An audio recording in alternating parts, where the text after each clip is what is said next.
what it is. This is the peace dealer here ready to handle his biz. Current location, we are out on the stars and we are going to be talking about fated love. Stay tuned on the 8th, next Friday, we're going to be talking about Mars entering Scorpio, and I am going to expose the crap out of rape culture. I feel like rape culture is seen as something that's kind of limited to, it's not necessarily just limited to, I want to say, the conventional standard of, cases of rape.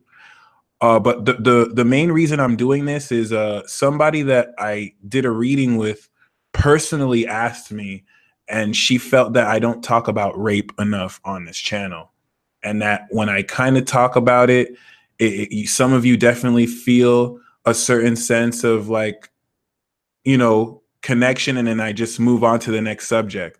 So I'm going to talk about this at length, and we're going to, since it's Mars and Scorpio, it's you taking your power back. This is going to be a transit that will revisit when you have been raped, and rape is more a power issue than it is sexual. Any kind of situation where you felt your power getting forcefully taken. There was somebody that reached out to me and felt that I would get eviscerated if I talked about rape alone. That couldn't be further from the truth. I don't think there's any problem with me tackling this by myself, but I do appreciate the offer, I guess, to join. Make sure you guys stay tuned for the 8th, because yeah, we're gonna go in, and once again, making sure we're on the same page. I don't necessarily want you to think of rape as strictly forcing sex on someone. Rape is something that happens to people every day when your power is taken from you and you're forcefully pushed to do things that you don't want to do. Okay, so other than that, we'll definitely speak on that. But before we can speak on Mars entering Scorpio, it's important to embrace that Venus is entering Sagittarius, and a whole lot of spiritual rape goes on, right? When we think about people projecting intent and vibrations to influence others to do things, or to, in a certain sense, you know what I'm saying, be in a position to kind of use their psychic ability for negativity. Okay. Yes, the ritual worked. Thank you, Apollodite. Thank you, thank you, thank you, thank you, thank you. I feel it too. I even got the 4 of Wands. So really keep that in mind, because a whole lot, when I keep on saying supernatural awakening, right? It has much to say. It's positive, but a lot of this is actually negative, right? Because what this supernatural awakening is a collective experience that's going to awaken people's awareness of their faculties. From the Gary Clark orbit, you have genjutsu and you have vibrations that literal aliens, archons, and higher beings are funneling so that we have vibrations of hatred. Do you know what? Do you think humanity is stupid? Do you think humanity needs like a movie to understand that connection is what we need? There are vibrations and frequencies from these GPS satellites. It's coming from the aliens to the GPS satellites 10,000 miles up, and then from the GPS satellites down here. All right. So I'm hitting you right. I don't even think it's been 5 minutes, and I'm hitting you with the alien talk. Okay. So really keep in mind that a lot of these vibrations in the air, some people call it chemtrails, or whatever. These are psychological, subtle, energetic vibrations that influence people. All right. And like Brianne Mendez said, rape is not just sexual. In some senses, you get energetically raped because you're dealing with forceful projections, right? It's about power and control. Okay. And like someone said in the live chat, rape culture is not the same as rape. So just be sure we'll be talking about the culture of rape and exposing that and how rape is a part of that, right? And I'll be doing it on my own. But really do keep in mind that once again, these vibrations are real. When we say clear your energetic space before you go out, when we say clear your energy, right? It's so that when these vibrations come, they don't affect you. And this does not have to be blown out of proportion to where you see alien overlords shooting stuff. This is as simple as walking to the store and someone has preconceived prejudice, negative vibrational thoughts that they think as they look at you. That's energy. That is a low-key spiritual war. Just because someone is not pulling a gun to your face and just because you're not moving out, that's war. You have people who will write blogs to project negative intent and implicit bias on a certain target. So now people are reading that and they're like, oh, this dude sucks. Oh, I hate this dude. Spiritual war happens every day. It's called propaganda. You have air wizards who mess with the perception of people, right? So really keep that in mind, because a whole lot of your awareness of these dynamics is going to not only evolve, but this spiritual collective awakening is opening up your heart so that with this expanded 5D awareness, you can have more power and more strength to be more of yourself. But this is what a lot of the New Age movement is being used by. See, a lot of these aliens use the New Age movement. When you see these people channeling, you know what I'm saying, Palladians, Archons, shout out to some of the Palladians. Like my Mercury is 29 degrees Taurus and I'm 27 degrees Taurus. So I have a connection to the Palladians, but you have to have discernment when you deal with anybody, spirits, aliens, real people, okay? And they're encouraging people to get into crafts like tarot, to get into crafts like astrology. When you get into astrology, when you get into an occult craft, you are opening the gateway, the 8th house, for these other spirits to interact with you. That's why you will hear in traditional texts, people say, don't get into the occult.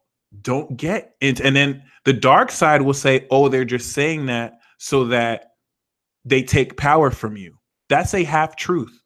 You have BS coming from both sides. When someone authentically says don't go to the occult, it's because you may not have the awareness to know how spirits can finesse you. A familiar spirit can vibrationally change their aura because they're not trapped in a human body. So they can just take the likeness of a relative you had. They're outside space and time. So if you think it's easy for me to divine energy, it's so easy for spirits to fool a human.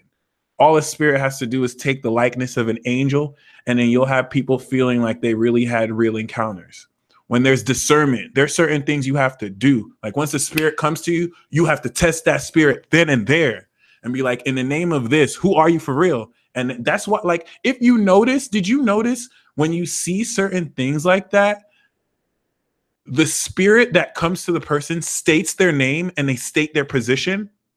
And this is where you need to use your intent, because we all have Gemini in our chart. We all have Sagittarius in our chart. You can only let a vampire and an evil spirit mess with you if you let them in your space. This is how powerful you are. So when I talk about all this negative energy, when I talk about all this like evil spiritual war people were having to fight, it should give you power, because you're the powerful one. You're the one in the human vessel. They're the ones that are trying to finesse you so that when you die, they can fight over your soul and then they can use it to reincarnate. All right. The state of the spiritual world is fucked. It's really messed up right now. Like, you have spirits fighting over vessels and our energy, which is okay. Like, the whole politics and notion. And I hope it doesn't sound like I'm going too off topic, because this has everything to do with Venus and Sagittarius. We're not having 3D relationships anymore. When you get with people, you have to consult their higher self. You have to consult the spiritual connection you share, which is what Venus and Scorpio was doing. Now, Fated Love is going to bring this all together. So trust me, the galactic center is involved. I have to talk about aliens. This is how crazy shit's going. When a spirit comes to you, a proper spirit will state their name, they will state their office, and they will state who they're riding for. Because this is very much a spiritual war. Go to the hood right now. Go to the hood right now. Someone walks up to you, they're going to rep their set and they're going to do their stuff. So there are going to be some souls that know human being. And like, literally, we have been brainwashed.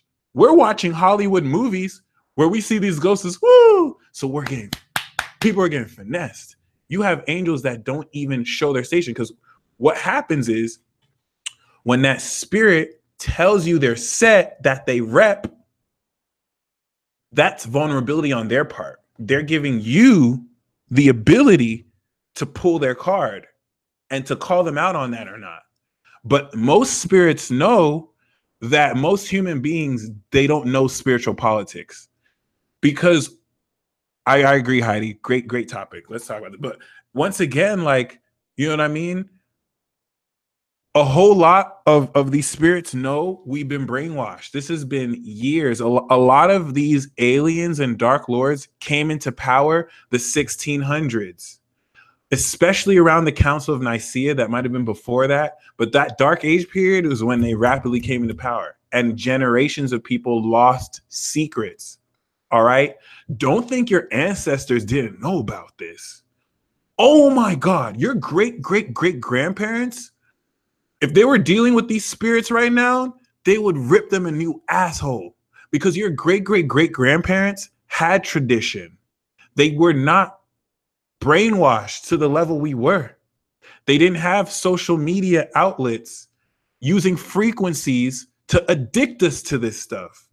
So they had tribal meetings. All right. It doesn't matter what color you are. They had meetings where they would pass down stories to each other that allegorized these beings. Right. The stories our grandparents say, and we're like, oh, that's funny. There's hidden mysteries in those stories. You know what I'm saying? They can't tell you, but they're going to tell you some parables. You know what I'm saying? They're going to tell you some stories. So they had those traditions kept in. They knew how to deal with familiar spirits because it was in their society, right? Jeremy Nar said it. Haitians have been demonized by Western society for this. And in order for you to discern the truth, you literally need to know who are the people who are the villains.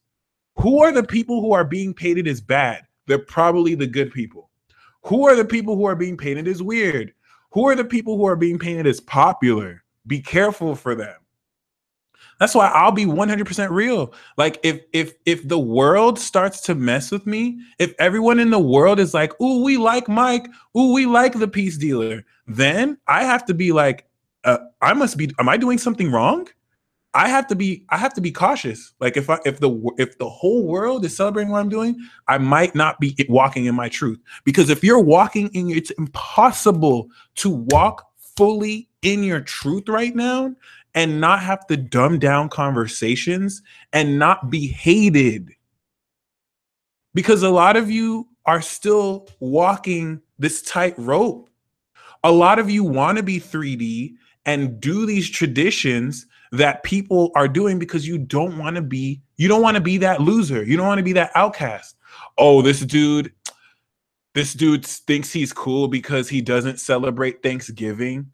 This dude thinks he's a truther. You can't be in the middle anymore. And Venus in Sagittarius is entering you in fated love relationships with people who you have to be 100% sure who you are.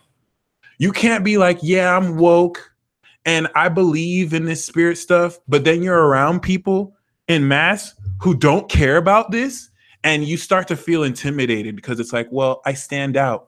Do you need to talk to an Aquarius?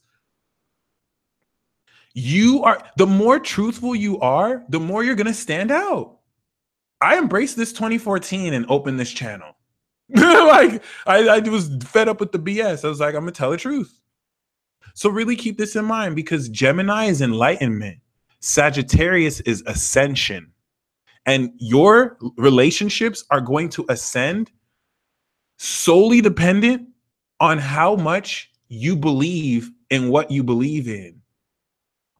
Are you walking this path to find yourself or not? Because the way the system is designed is, if you do not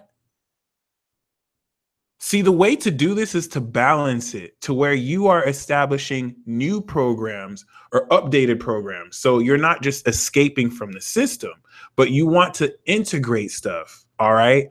And once again, you have these vibrations that are causing people to divide each other. There literally is something in the air. And that's why if you work, you can't change other people. If you work on people within yourself, if you work on within yourself, that's what's going to allow you to not only alchemize this energy, all right, but really work with this. But trust me, like, some of you want this relationship. Some of you, your soulmates are with people who they don't care about this spiritual stuff. And that's why they're meant to be with you. Because if it wasn't for you, you wouldn't have brought them out of 3D. Some of these people you're with, and they're like, I don't know why you care about this astrology stuff. Like, I like you, but, and you may not even realize you working on yourself. You might be trying to change this person so much. You working on yourself and bringing that light out, they're going to see you like, damn, this person's on something. All right. So all this work you've done on yourself for the past 6 years is finally showing up. Some of you, you're with soulmates who they're agents for these aliens in dark side. All right. For you yin yang apprentices or masters, some of you, your soulmates are either on this dark side or they're being used by the dark side, and it's to protect you. Some of you have not necessarily embraced that you're being protected, because rejection is spirit's protection always. And that's why spirit is saying to let go of your ego and be patient. Acknowledge the soulmate connection you have, but really be patient, because this is complex. This is super complex. Some of your friends, some of your soulmates are not only handlers, but they're being possessed by the dark side, and they're hurting people that they like with their bad habits. And you may think, oh, what's wrong with this person? But they need your love. They need your love. They don't need your tolerance. They don't need you to let them get away with some stuff that they need to be called out on. They need your love. You need to be the person that isn't being fake to them and tells them the truth. You need to be the person that tells them to stop being a brat and to wake the fuck up. All right? Because this isn't going to happen from you just being like, oh, you just need to be light and love. You need to be 100% real with everyone you come across, to where you're so focused on your path. It doesn't matter if they're your family, doesn't matter if they're your loved one, doesn't matter if it's your best friend. You're not telling them what to do with their life, but you're living your truth. And if they can't respect the truth you're living, like, there's going to be some people who can respect it, and you want to cherish those people. It's not so much that just because someone disagrees with what you're saying, they're 3D and they're not spiritual. It's not about that. It's not about people believing what you're believing. This is a spiritual warfare for your sovereignty and for you to reclaim your space. And you have the right to walk your own authentic path. The conflict is never you trying to change people. The conflict always comes with when you do live your path and people try and trip you up. That is not a coincidence. When you have people fighting you on a very subtle, indirect level to change your mind and feeling about things, this is at an atomic level, a spiritual war, so that you get off this path. This is how the war is fought. You walk your path, you mind your own goddamn business, and you walk the straightness of your path. And what's the devil gonna do? The devil's gonna distract you here. Oh, here's some worldly wisdom. Here, no, you want success. You're supposed to be rewarded by society. You want fame. No. I want my truth. All right. And then some of you get distracted with yoga. No. The devil will come back again. No, come to this yoga class with me. Let's do spiritual stuff. We're going to do so much good work. See, we're chanting mantras. We're doing yoga. You know, the devil gives, but it takes. So it's like you're doing all this good stuff, but you're off your path. Before you know it, you're doing so much yoga, you forgot to stay on your path. It's straight and narrow. Broad is the path that leads to hell. That's really fun. And heaven and hell is an analogy. So you don't have to think of it as a final destination. But for those of you who are ready to ascend for real, you have to realize one of my favorite books ever is Pilgrim's Progress. And the institutionalization of families have made us feel like we're all the same. All right. Let me tell you, we're entering a period where your belief in yourself has to be so powerful that if everyone else says you're not going to make your dream, you still know you're going to make your dream. This happened with Donald Trump. Everybody said that he was not going to be president. Unless they were an astrologer and like we actually know things so we could predict it. Everyone was clowning this dude, but he made his dream come true. Everyone said that. Well, he didn't make his dream come true. He was destined to be there. Some other shenaniganery. Naruto said he'd be a Hokage. People were laughing at this dude, and I know it was I know it's a freaking cartoon, but I need you to embrace this. All right, Pilgrim's Progress. This dude was in a town. Okay? And his wife, his mother, his children were clowning him because he was having a spiritual awakening. And he was like, guys, we need to get right. This was written by a Christian, so it's allegorized with Christianity, but just take the story for what it is. He was clowned by his own town and he had to leave. He was trying to get his wife and his children to leave with him. Like, we need to leave. We need to leave. This place isn't going to be here. And they're like, what's wrong with you? Oh my gosh, dad's acting weird. And this dude had to go on his own on a journey to find the truth. And he had to leave everything. Okay? Some of you are walking this down. Some of you, you're not brave. Some of you are more psychic. You know, you hear all these people talking about conspiracy theories. Some of you, you actually know the conspiracy. You know the facts. You know the real people, but you're so afraid. You're so afraid. If anything, you act like you're 3D. You talk to these people like, no, you don't know what you're talking about, or you'll kind of expose certain things, but you know more of the conspiracy than them. It's not a conspiracy to you. You live this life, but it's like, you're so afraid of your power, you force yourself and trap yourself in this box. And then you have the people who aren't as psychically powerful, but they're spiritually aware and they're fearless. All right. So really make sure that because Venus is going to be transiting Saturn, we need to remember the last time Venus met with Saturn. Every time any planet meets with Saturn, to a degree, it is a cycle that's birthing. October 30th, 2016, where were you last year? Venus was 15 degrees Sagittarius and Saturn was 14 degrees. We started a cycle there. There was a decision that you had to make regarding what you're willing to believe when it comes to the joy you're ready to express in love. Venus, Saturn, and Sagittarius is how seriously are you going to ascend? Screw all this basic astrology crap about this is your opportunity to have more fun in love.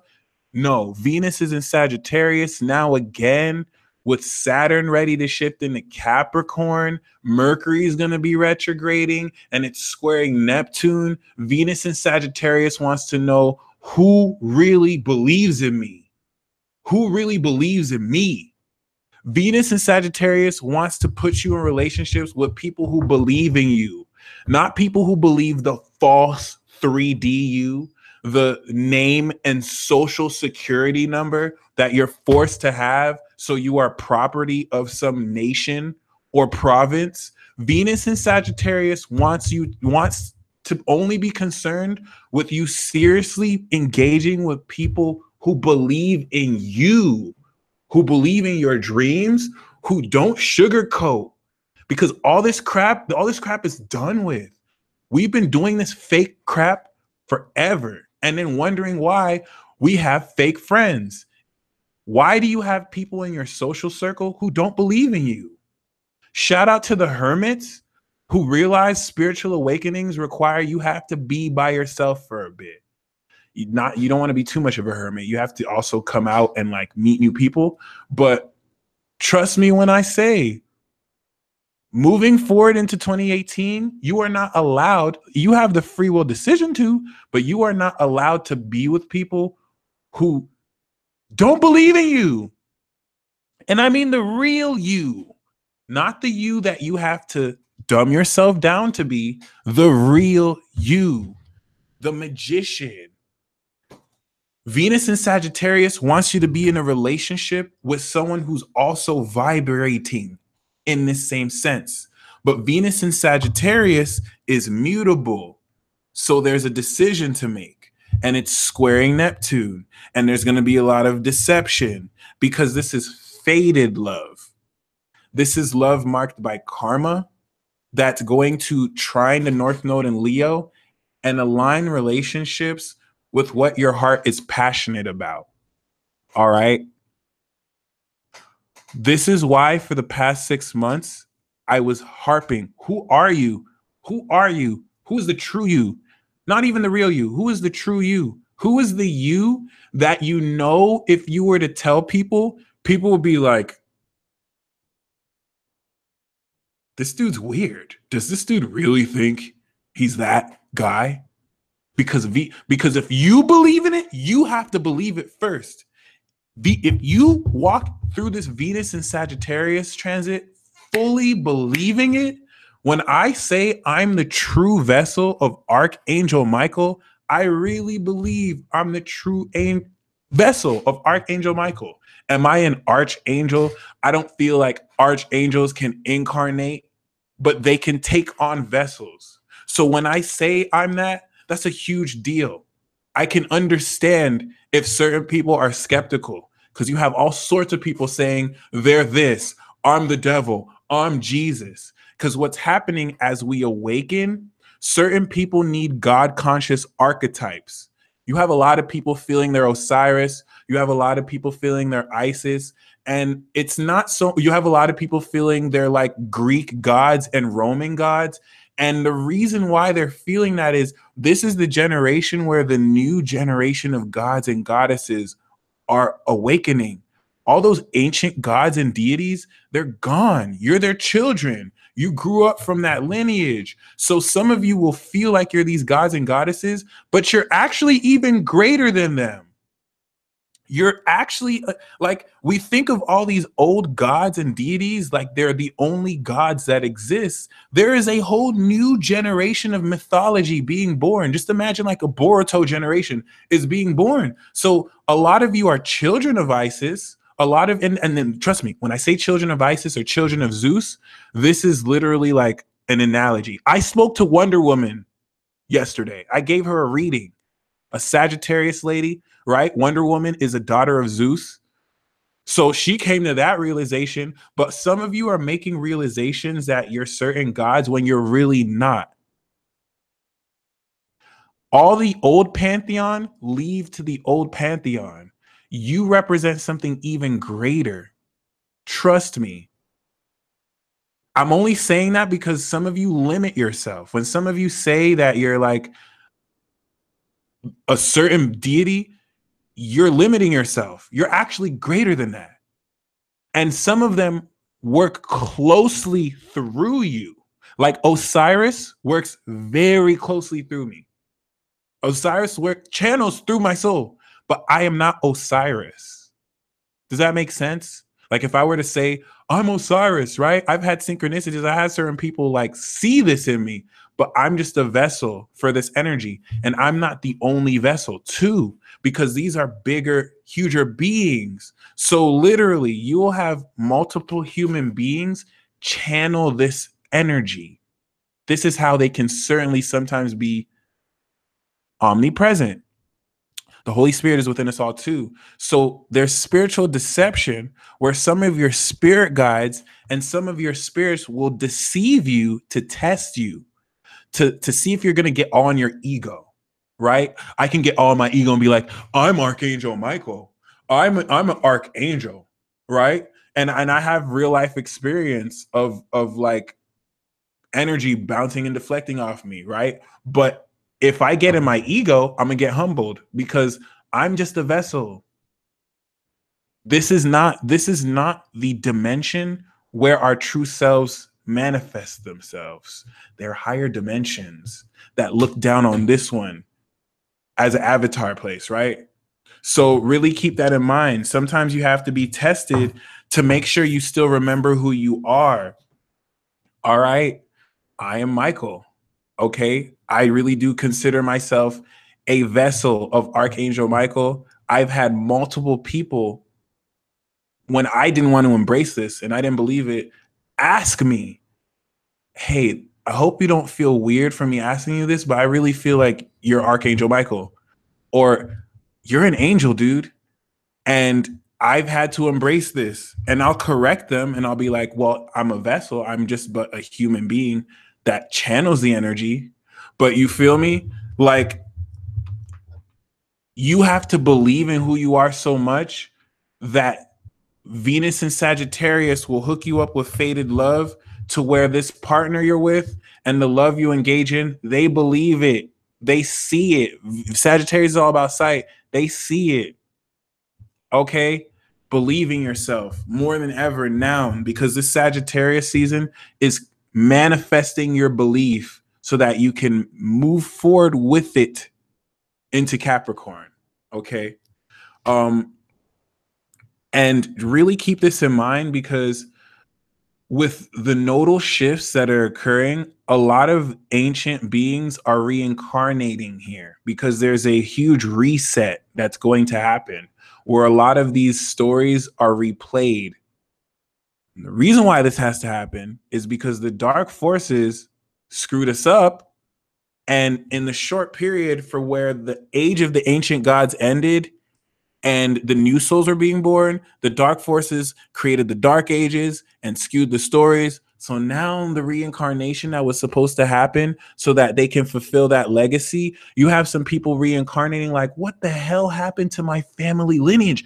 A lot of you people right now, and I want to say majority of it, you incarnated at the beginning of your spiritual lineage and you were just like, all right, I'm finna reincarnate back. I'm finna reincarnate in the 90s after my family has completely completed itself. And then I'm going to see the rich culture and heritage. And this has happened to every color. So don't think this is just like one certain race. Like every race has gotten screwed. Trust me. This whole division thing is just to keep us divided. Like, and then some of you are reincarnating at the end of your legacy. Like, this is not what I set up. The hell is going on? That's why you don't need to be told that you're being bullshitted. You just sense it deeply. And once again, a lot of this outside interference in the form of vibrational warfare is going to be heavily brought into motion and into mind as you really start to see and embrace a lot of what your intuition has been showing you or telling you. From the last year, Venus was conjuncting Saturn. This manifested a meaning of love for you. The next Venus-Saturn conjunction we're going to have is going to be in Capricorn. And this is going to manifest success in a relationship. So this year is the Venus-Saturn cycle transit that is going to fully bring into your awareness this fated relationship. This fated love, is going to be with people that you are really in your life, or it's going to bring in people you've been connected to etherically for a while now. So don't think that it's fated love that's sparking off. This is fated love that's been in the works for 6 years, ever since 2011. All right. And we're going to hop into Peace Mobile soon so we can look at specifics like degrees. But what this fated love is going to do, because it's at the master degrees of Saturn, is it's going to manifest the full meaning of all your karmic love bonds with others. This is going to bring the final showdown to where you now have to deal directly with certain people. Some people have been playing shadow games with you. Okay. Some people have been playing shadow games with themselves. Either you're in a position to where either your soulmate, and this does not have to be strictly romantic in context, but either your soulmate is either lying to you and playing games with you, or what's more common is that they're lying to themselves and you trigger their awakening. Like everything about you triggers their true self. and it's what they're trying to hide because they have not embraced their spiritual self, but you are the living embodiment of how they feel so deep inside. And because they reject themselves, they're rejecting you. A lot of you really need to stop taking it personally, because certain people are not rejecting you the way you think they are, especially if it's irrational. Like if there's no reason they should be behaving as hostile towards you, you're literally bringing up their true self because you're living your truth and they're living a lie, and you're showing them that. You may not even be directly saying that. So they're rejecting themselves through you. There are people lying to themselves that they have to lie to you, because if they believe you, they won't be lying to themselves anymore. So it may have seemed challenging, but you've been fighting a winning battle. And for those of you who've been living your truth, before we hop into the Peace Mobile, all I have to say is if you have been living your truth, and it has not been easy, transformation can be a painful process, and you have been exposed to things about yourself that you may not be proud of. Unless you're stubborn like me and you just don't care because you already know what it do. However, if you have been living your truth, then let the peace dealer assure you the isolation, the very difficult nights. Don't act like it wasn't. Do you know how hard it is to be a mutable sign right now? Do you know how hard it is to try and go to sleep, but you have different thought vibrations and literal spiritual attack ganging up on you before you go to the portal to the dream realm? Do you know how hard it is to be a Cancer? Like, people have been getting legit spiritually attacked, and they're hiding behind the shadows to where the institution of pathology and mental illness does not allow you to speak out about this. Wants to get admitted into a mental hospital because they're speaking of things that they're going through. Who the hell can you call and say, hey, I can sense negative psychic projections being projected at me? People will think you're crazy. There's 501 people watching this right now. If you think all 503 people embrace the fact that spiritual attack happens on a mental, emotional, physical, and spiritual level, then you're naive. There's very few people who really, really embrace that it's warfare. All right. I have a soulmate right now. She's my Neptune connect. We're fighting. So she waits until I go to sleep. Neptune, right? And that's when the battle starts. This has been stressful for a lot of you. And some of you feel like you failed because you've messed up and you've allowed yourself to like fall. Saturn and Sagittarius is about getting up every time you fall and still believing in yourself. Because once Saturn goes into Capricorn, you're not going to be falling anymore. You're just going to be moving forward. So you have been winning. You've not been losing. You feel like because you don't understand everything, you feel because you're letting this beat you that you're losing, but you're getting up every time. You're being honest with yourself and you're calling yourself on your own bullshit. You're winning. You're going to catch a huge victory this transit because you've been living your truth. And trust me, some of you have succumbed to addictions every day. If every day you make the decision to sincerely stand back up, you're winning because you're not giving up. And Saturn is squaring Neptune and Pisces. So the illusion is to make it look like this is going to last forever. This is about to end like this month. We're about to step into a whole new chapter. Trust me when I say, my friends, for every one of you living your truth, all the people who are curving you, all the people who you were chasing, please, it's 2017. I hope you're not chasing anyone anymore. All the people who you were like trying to get their attention, they're going to be chasing you.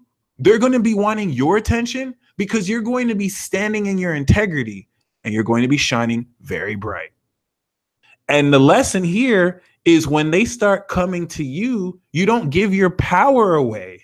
You don't just turn around and be like, yay, you like me now. No, some of these people are going to chase you for a long while. This is no manipulation tactic. This is no petty game.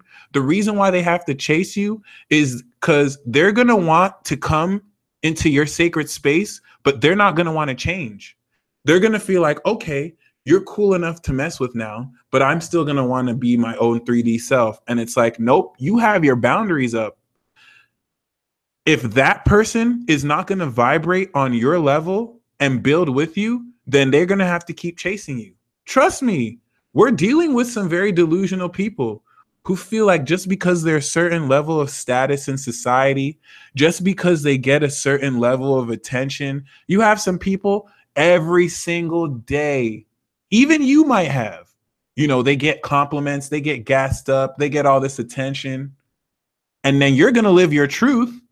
And then they're going to come up like, oh, well, no one ever says no to me. And you're genuinely not even going to be feeling them because you're just standing in your integrity. And it's like, well, I think you're cool, but I don't really mess with that. So I'll see you when I see you. And it's going to destroy them because no one treats them like that. And you're not doing this for any manipulation tactic. You're not doing this because it's like, oh, if I say no to them, they're going to chase me. Saturn's in Capricorn. You're busy walking your path and following your truth. All of this was not for nothing. You're finally reaching a critical point to where you're going to do things with this. A lot of you were like, what do I do? What do I do? What do I do? Saturn left Libra in 2010 and was just like, whoa, I don't know what the hell to do. And then Saturn, and so we're asking the universe, what do I do? And Saturn went to Scorpio and it's like, hold on. Before you even know what to do, you need to know what you truly desire. You need to know whether the people who you're having sex with, you even have powerful connections with. Because when Mars goes into Scorpio and when Venus entering Sagittarius, going over where Lilith was, your sexual purity has to be on point. You can't just be having sex with people just because you're lonely. You can't be just having sex with people just because you're horny. Because that's how succubi and incubi are going to catch you when you slipping, and they're going to drain your energy, and you'll get a spiritually transmitted disease. Your sexual purity has to be on point to where your integrity is so sexual. Your sexual integrity is so on point, you don't even intimately engage with people who you're connected with on a heart level, because this is spiritual warfare. And trust me when I say love is the weapon that the dark side will use, because when you give away your heart to someone, you could people can manipulate you. So your heart has to be so strong. Venus in Sagittarius wants your heart to believe in yourself so much that anyone who is not matching that level of passion, you're not even paying attention to. You don't care about someone's looks. You don't care about the sexual projection and manipulation that they're doing to you behind the 8th and 12th house, because you're so focused. You believe in yourself. You're protecting yourself with your own energy. Okay? Cords are being cut, and trust me, all the power that comes back to you. The reason why I'm so serious about this is every single one of you watching this, you're going to get what you wanted. And some of you might have put such a prioritization of what you wanted that you didn't realize getting what you want is not the destination. It's just the beginning. It's the beginning of the effery. Like, you're going to have this Sagittarius season where everything comes together and it's like, yay, I worked 6 years for this. Yay. And then Saturn and Capricorn's like, what do you mean? Like, this is just the beginning. Like, what do you mean? This is just the beginning. Like, now, Divine RPG, Imperial Legacy Cap, you need to defend what you have. You're going to get in these relationships and you're going to see archons and people now start to be like, oh, you shouldn't trust that person. Oh, you shouldn't trust that person. Oh, see what I found out about this person? And it's, well, did you develop that authentic spiritual connection so you know they're lying? You're going to have people who, hey, I'm so happy that you succeeded in what you got. They didn't talk to you before when you were shooting in the gym. They didn't talk to you before when you were working hard to get here, but now they want to be your friend because you're actually making big moves. This is where the real battle starts. And the dark force will wear you out to where you don't have fight in you. Everyone was all pumped up. Everyone was all pumped up when Uranus was first in Aries, when we had Aries season this year, this new year, yeah. But now we went through that Scorpio season and people were like, what the hell? Oh my gosh, like, what? Can we get this shift already? It's now where the dark force is going to be like, hey, do you want to succumb to some temptations right quick? They're not going to get you when you're all like, yeah. The devil is not going to show up with the horns like, I'm the devil. I want to deceive you. No, the devil is going to channel himself through your very best friend who has great intentions for you, but your best friend is on some bullshit right now and they're lying to themselves. So they have an open window and he's going to use that right moment to channel through your best friend who you know you trust to deceive you ever so slightly. Hey, let's go to the club. I don't feel good. So you really have to have discernment and trust yourself. Very much so. A lot of these negative entities are actually, some of these negative entities are actually trying to help you because it's in their interests to help you. So they're blessing you with skills before they take it. And some of you are double agents, so you're finessing those same evil spirits, and you know that they're doing that, so you do it to them. But that is spiritual war. So anyway, once again, make sure, my friends, you realize it's coming in. Saturn went into Sagittarius, and Saturn was like, everyone's like, what do we do? What do we do? I want to do it now. I want to do it now. But Saturn and Sagittarius like, nope, 3 more years. 3 more years. You're not ready yet. Because now you had to explore your options. After Saturn and Scorpio, we went out of 2014 knowing what we desire. This was when a lot of people matured their sexual integrity and they're like, I want a deep connection. This is when a lot of people were like, I don't want to mess with people I can't trust with anymore. I don't mess with associates. Like, I just want real friends. But now Saturn and Sagittarius has been letting you explore your options. Okay, yeah, you know what you desire, but are you sure you really want it? I'm going to show you a whole bunch of people who seem whatever, but it's squaring Neptune, so you don't really know what's up. And now that you know what you're ready to move forward to, it's all coming together now so that you can move forward with it. Now it's time.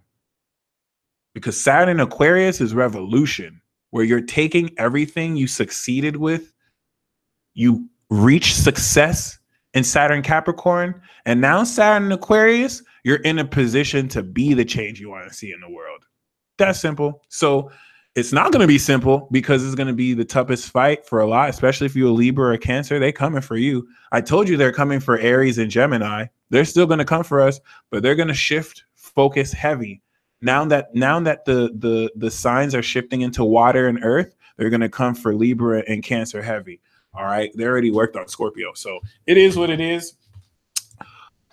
I'm going to hop into the Peacemobile, but this is very much so fated love in the sense where you just need to focus on yourself and your techniques and believing in yourself. Everything that you're meant to everyone you're meant to connect with is going to happen by fate. There's a karmic element to Saturn to where the decision you make regarding where love stands in your life and what you believe about it in your life is going to govern the experience you have. Before I hop into the Peacemobile, make sure you check out my Saturn and Capricorn webinar that's going to be on Friday, December 1st, 5 p.m. PST. In this webinar, we are going to be uncovering this Saturn and Capricorn transit, which will be one of the most important returns Saturn has ever made, and Saturn transits, period. Once again, if you have Saturn and Capricorn in your chart, you want to get this webinar.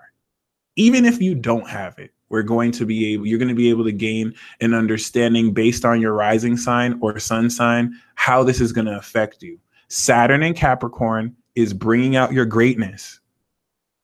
And we are in a very pivotal point right now. All this energy is moving to fire.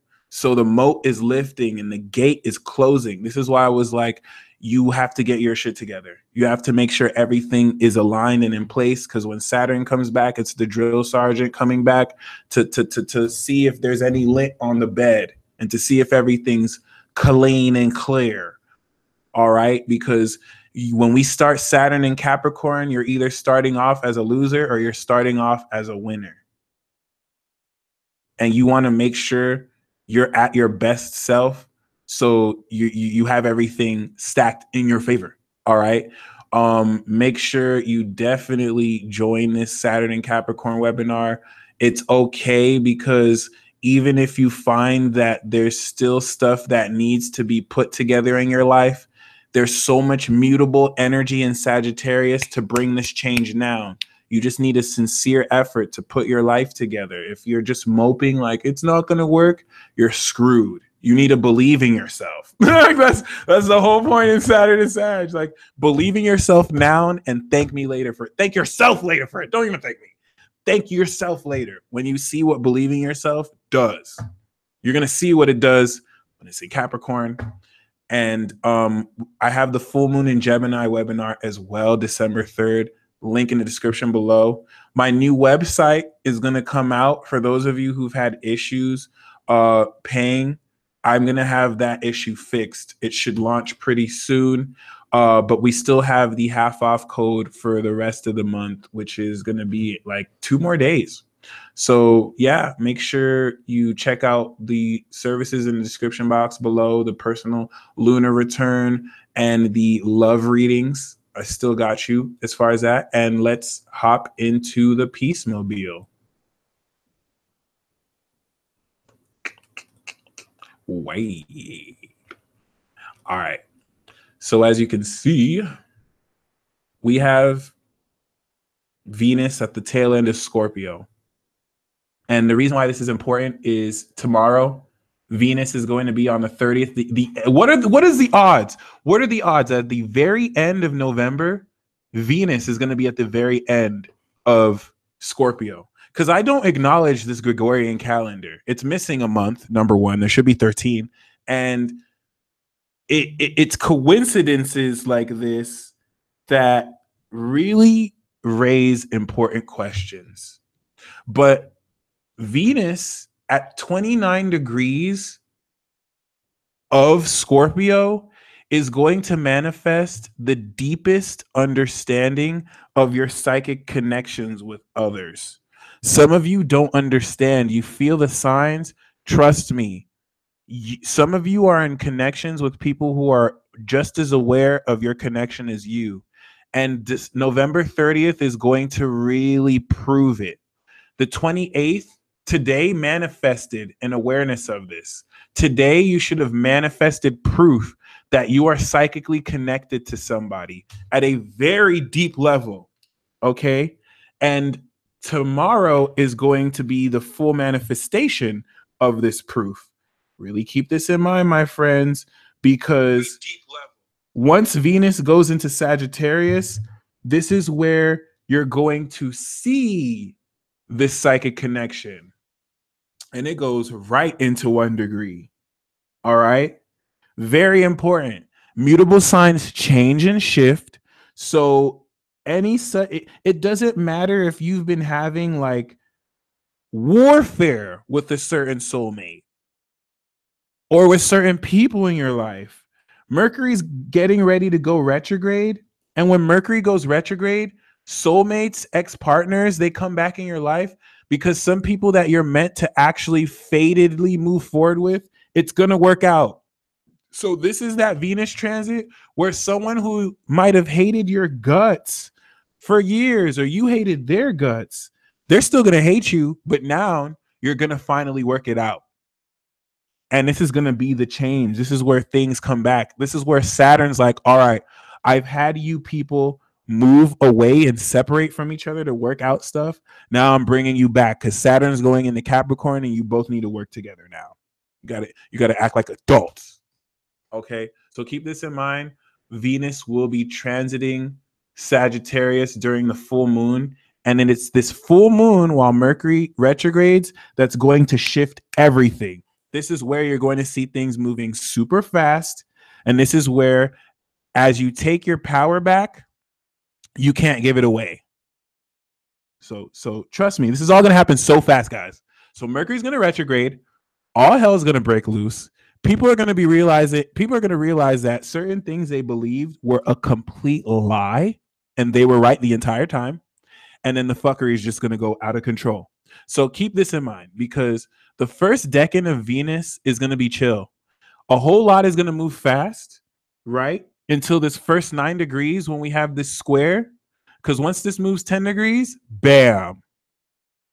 So up until 0 to 10 degrees, you're getting your power back. Because Venus in Sagittarius is going to show you, oh my gosh, I can really believe in myself. Oh my gosh, this is true. This is true. And you got this last year too.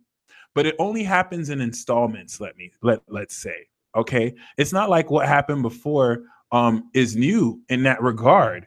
It definitely did happen last time as well. But this is the final revelation. Okay. Then it's going to get 11 degrees. I love how when I talk about Virgo, 33 is always apparent.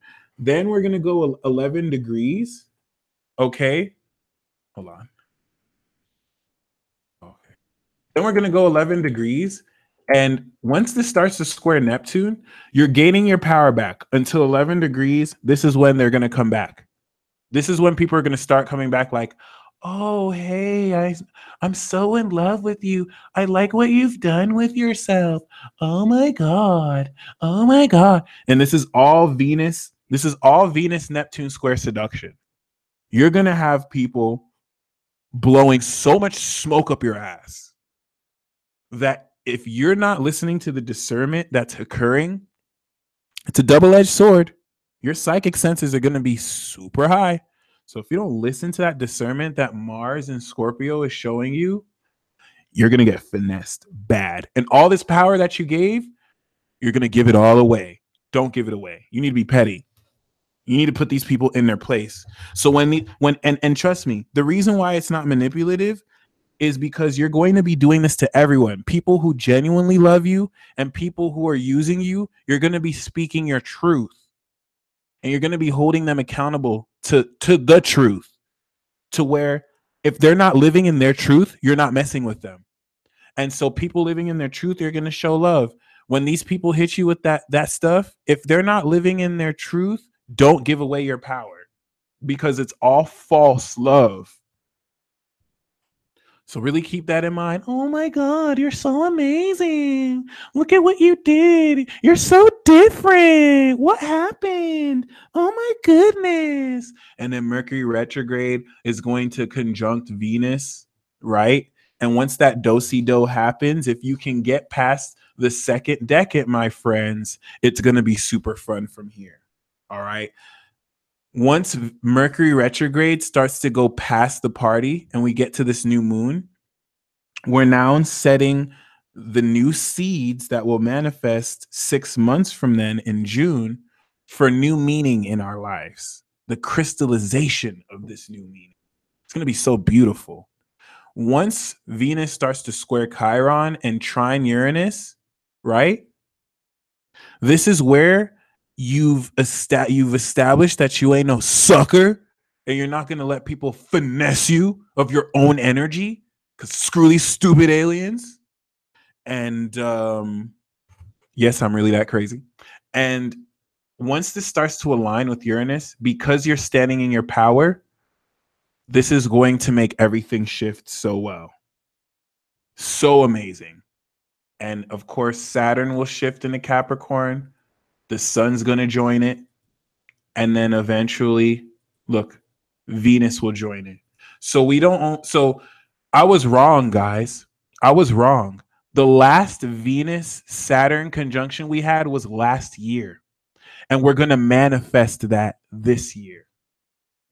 So the meaning, the relationship you have a vision of, a lot of you want to be in that relationship with a super partner who's also realized who they are, okay?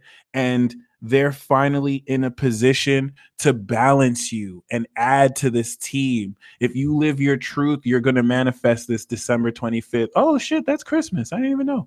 you're gonna manifest that December 25th. Although I don't celebrate Saturnalia anymore. I don't recognize it as a holiday that just by celebrating in the ritual will harvest my energy to Saturn. I don't allow Saturn to take it anymore, but I will have my own personal ritual maybe for the winter solstice. I don't know. Which is a little bit earlier. And then I don't celebrate New Year's, but I celebrate April, you know what I'm saying? But I guess I'm a little bit of a spiritual hipster. That could be some character flaws I have to work on. I don't feel that. I'm kind of stubborn. But the last time Venus conjuncted Saturn, as we have seen profoundly, clearly was during Sagittarius. Smack dab in the middle. And now Venus has gone all the way around the chart. And the next time it meets Saturn is Capricorn. Venus conjunct Saturn Capricorn is a cycle of bringing the greatness out in your relationships, making power moves with your partners, and just overall being a boss in the way you handle biz with people who are very important to you. So trust me when I say, guys, have you been living your truth? Have you been living your truth? Have you been living your truth? If you've been living your truth, you have to stop being like, when is my soulmate gonna be in my life? What's wrong with my soulmate? Where's love in my life? I'm sorry, my friends. You have archangels and angels helping dying kids. Like, there's mad work to be done. In Syria, you got these Libyans. You got this slave trade happening in Libya that's been happening for years, but all of a sudden people care. People act like they care now because it's finally been brought to public light. Like, this is why there are delays. There are real issues going on in the world. I'm sorry, your spirit guides do not care about you having sex with a soulmate that you intimately watch Netflix with all day. Your soulmate is trying to get you with that partner who's going to go out to these war-stricken areas and spread that love and light. That's why most of these soulmate relationships and twin flame relationships aren't between romantic partners. But a lot of the spiritual community does not want to hear that. So when you talk about love, when you talk about Venus, it always has much to do with, oh, but who am I going to get married to? I'm sorry, my friends. It's not that marriage is good or bad, but we're entering an age where marriage is not going to be a thing as much as it is. Like the age of monogamy is ending.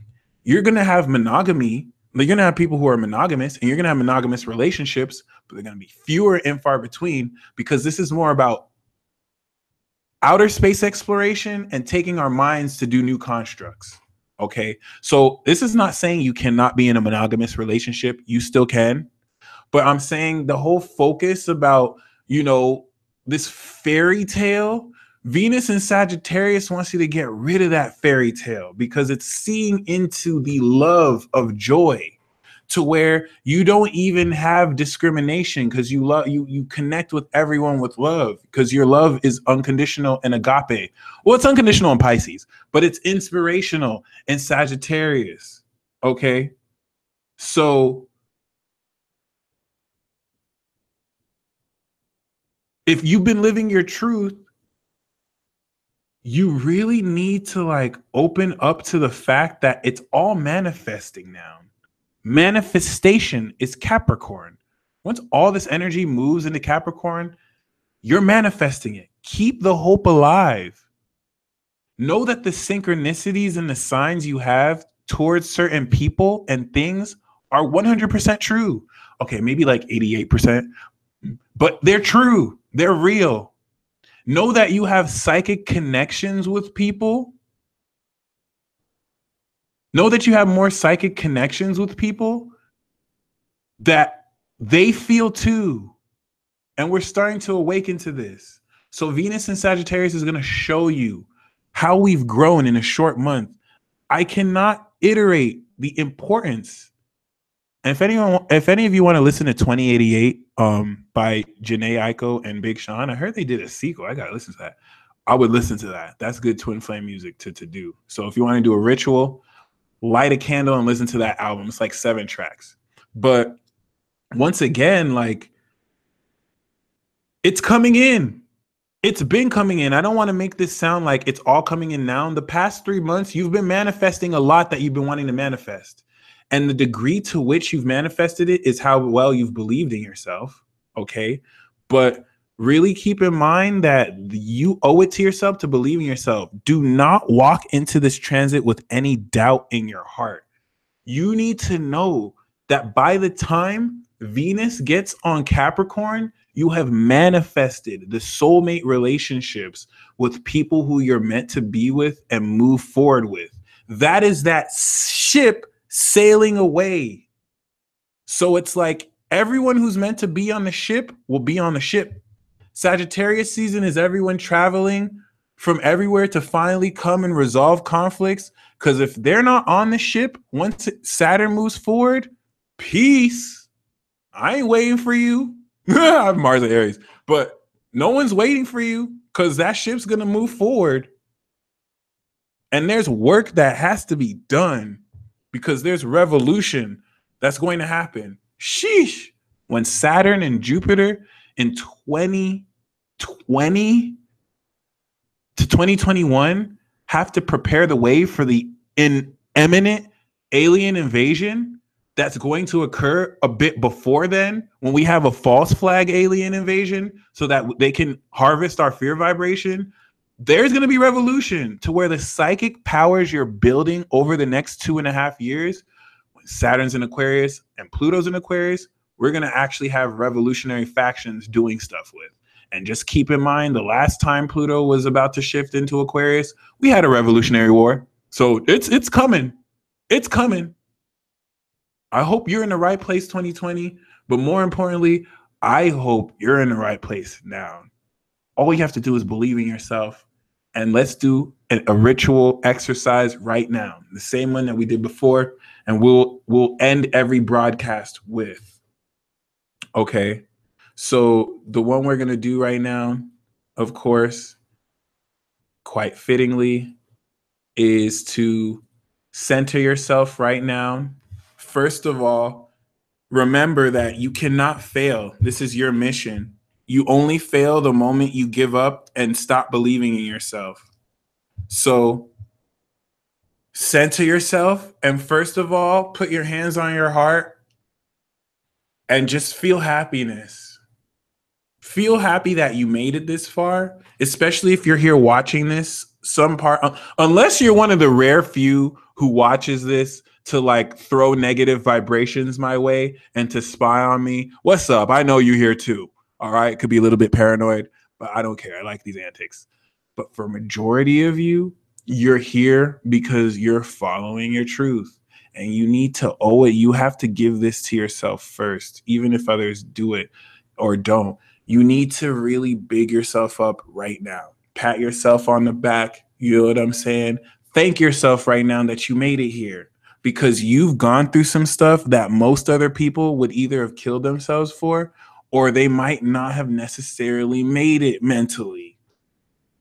There's certain stuff that you cannot tell anybody that you've had to shoulder and keep, and you're still here and you're still inspiring other people. So just feel happiness right now in your heart. Center yourself and remember, okay?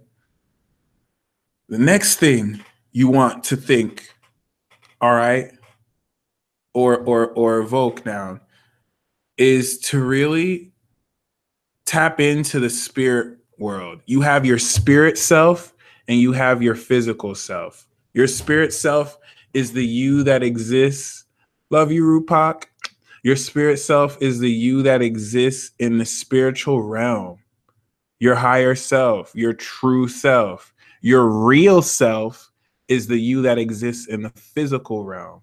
Sometimes we can get so caught up in our true selves, we have to be our real selves because we can't ground that. Maybe your true self is electrifying entity that shoots thunder out its lightning out its fingers and fingertips, but you haven't learned how to harness that in your real world. And you can't just be this uranium being. You have to actually ground it, right? So really picture your true self. And I want you to feel and see the world of greatness you're stepping into. In a flash, really look at the greatest part of yourself. And what is the feeling you see? What emotions are evoked? And how do you feel this with every part of your body? See, I'm starting to smile because just thinking about it makes me happy. This is energetic practice right now where we're energetically attuning our vibrations. So really lighten this, okay? Shout out to the Scorpios. They still trying to interfere you. I was about to do a peace talk with Billy Brujo. He couldn't even come live. Like, this dude screenshotted him trying to come live. They wouldn't let him. And he was going to reveal some deep secrets. So I was giving a Scorpio a reading today too. They try to do that. It's like, y'all need to be careful because Jupiter, they're going to, I mean, it is what it is. But once again, once you have this feeling,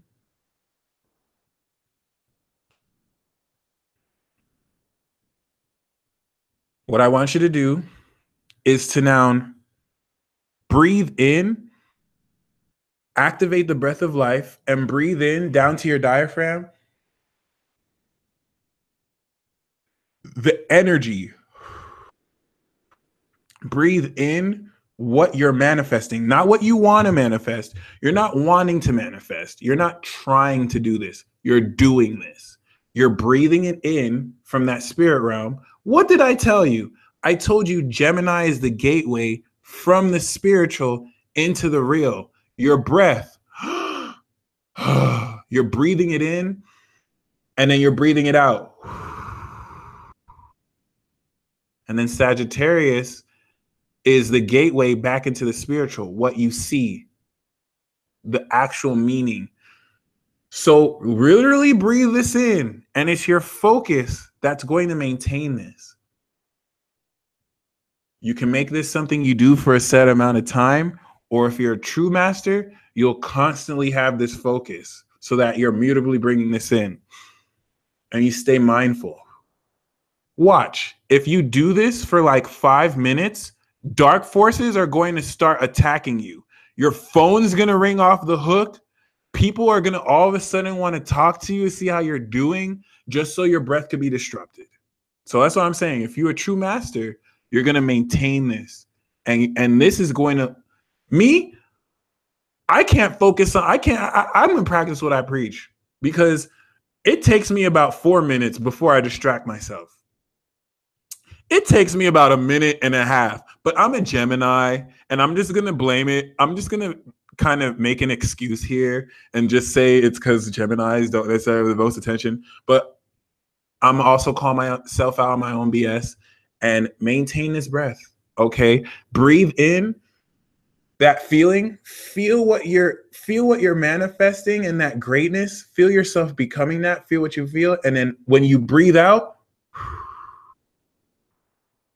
gratitude, because it's in your world.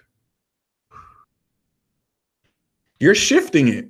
And this is through internal shifting. You're not manipulating outside influences. You're shifting how you think. You're shifting how your vibration frequency goes. And you're breathing this into your world. So simple. But watch how hard it'll be. Like, unless you're a fixed sign, you know what I'm saying? And you could just like do it. Watch. And that's the ritual.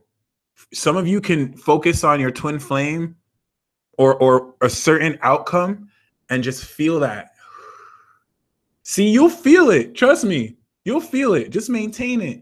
And I swear to God, like I have homework for you. Okay. The homework that I have, maintain this for 5 minutes straight and then document your experiences. It's going to get wild because all this energy is squaring Neptune. So you're going to be more aware of the glitches in the matrix.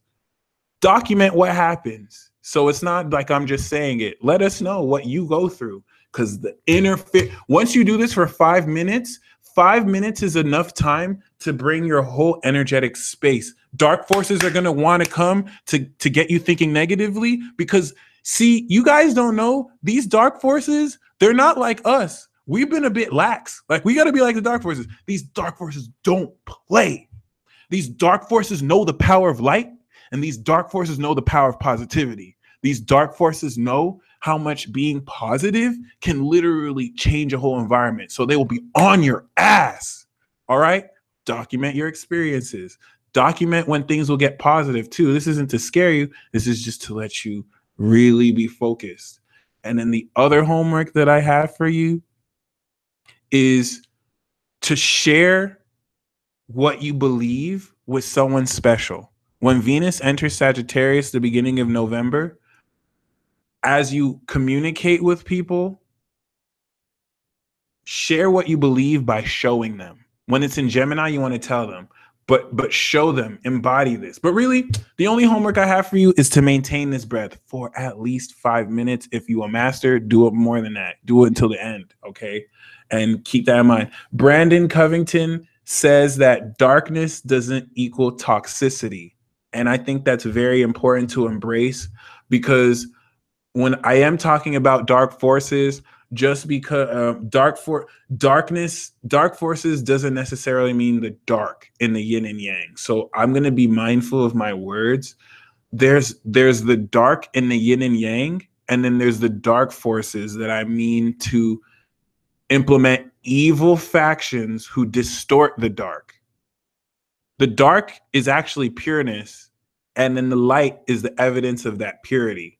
But evil is when you distort the dark and you suppress the light. Okay. So very, very great point, Brandon. That's very true.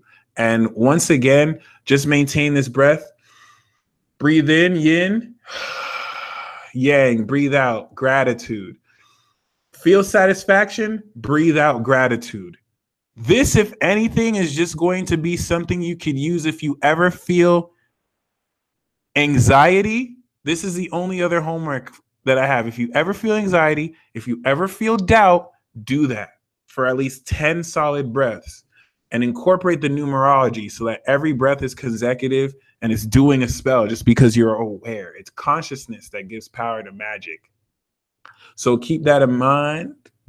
And I'm going to draw the cards for the 12 signs before I come into the super chat. But the message that I have for you, if you are a Gemini, if you are a Sagittarius, if you are a Gemini or a Sagittarius, you have to take back your power. And Saturn in Sagittarius was you learning to draw proper boundaries. If you're a Gemini or Sagittarius, Gemini rising, Gemini, Sagittarius rising, Gemini moon, Sagittarius moon, your power has been drained and you've been spiritually attacked. This has exposed facets within you to where you might lie to yourself to defend certain people, but now you're going to get your power back. When you get your power back, don't give it away. Virgo and Pisces, you've also been attacked too, but yours is in the direction where you have been getting drained of your energy. Virgo, people have just been trying to use you for every and anything. Okay, so mutable signs, you've been raped. Mutable signs have been abused. And I'm not playing the victim here. One thing that I hate is when Pisces and Gemini tell the truth, we're automatically playing the victim. And it's kind of childish, but we're not playing the victim. You need to acknowledge that your boundaries have been crossed and you need to take your power back. There are people who will think you're dumb and they'll start telling you how you should behave, how you should think, as if that's not subtly disrespectful, because you can't talk to them like that. You need to understand that's a psychological manipulation tactic so that certain people can keep you in their corner and make you do whatever. Saturn's going into a cardinal sign, so you're going to take your power back. And that's that. And that's that. If you're a fixed signs, you've been downplayed and you've not been respected enough. If you're a Leo or an Aquarius, you've been disrespected and people have been throwing shade at you. It's similar to the mutable signs, but no one can take your power because you're so strong.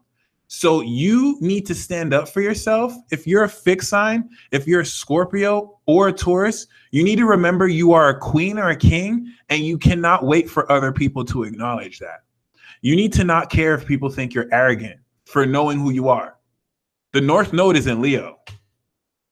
So if you're a Leo, if you're Aquarius, you've had people disrespecting you. You've had people wanting their cake with you and eat it too, because the fixed signs are love.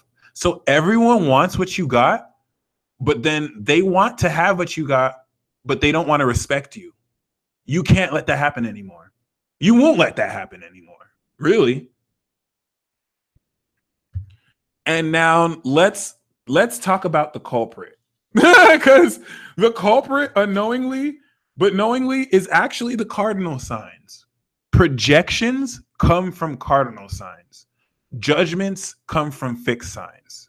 So mutable signs have had their sin where they might have been lying to themselves, but the projections have come from the cardinal signs. Aries, Cancer, Capricorn, and Libra, you need to really own up to your power, because Aries and Cancer have gotten this the opposite way to where they're getting projected on by their opposite signs. Aries and Cancer are they're getting hurt the most. Cancer is getting gaslighted to oblivion, to where it doesn't matter what they say, they're automatically manipulating people. And Aries is just being straight misunderstood.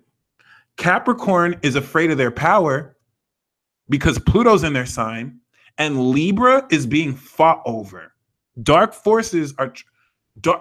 Evil entities are trying to corrupt Libra's soul so that they are forcefully choosing the bad. And Libra's with integrity. It's because the cardinal signs have the projection power, so they're going after the cardinal signs to be like, all right, let's mess with their hearts. And This is what's allowing cardinal signs to have friction with fixed and mutable signs. If you notice,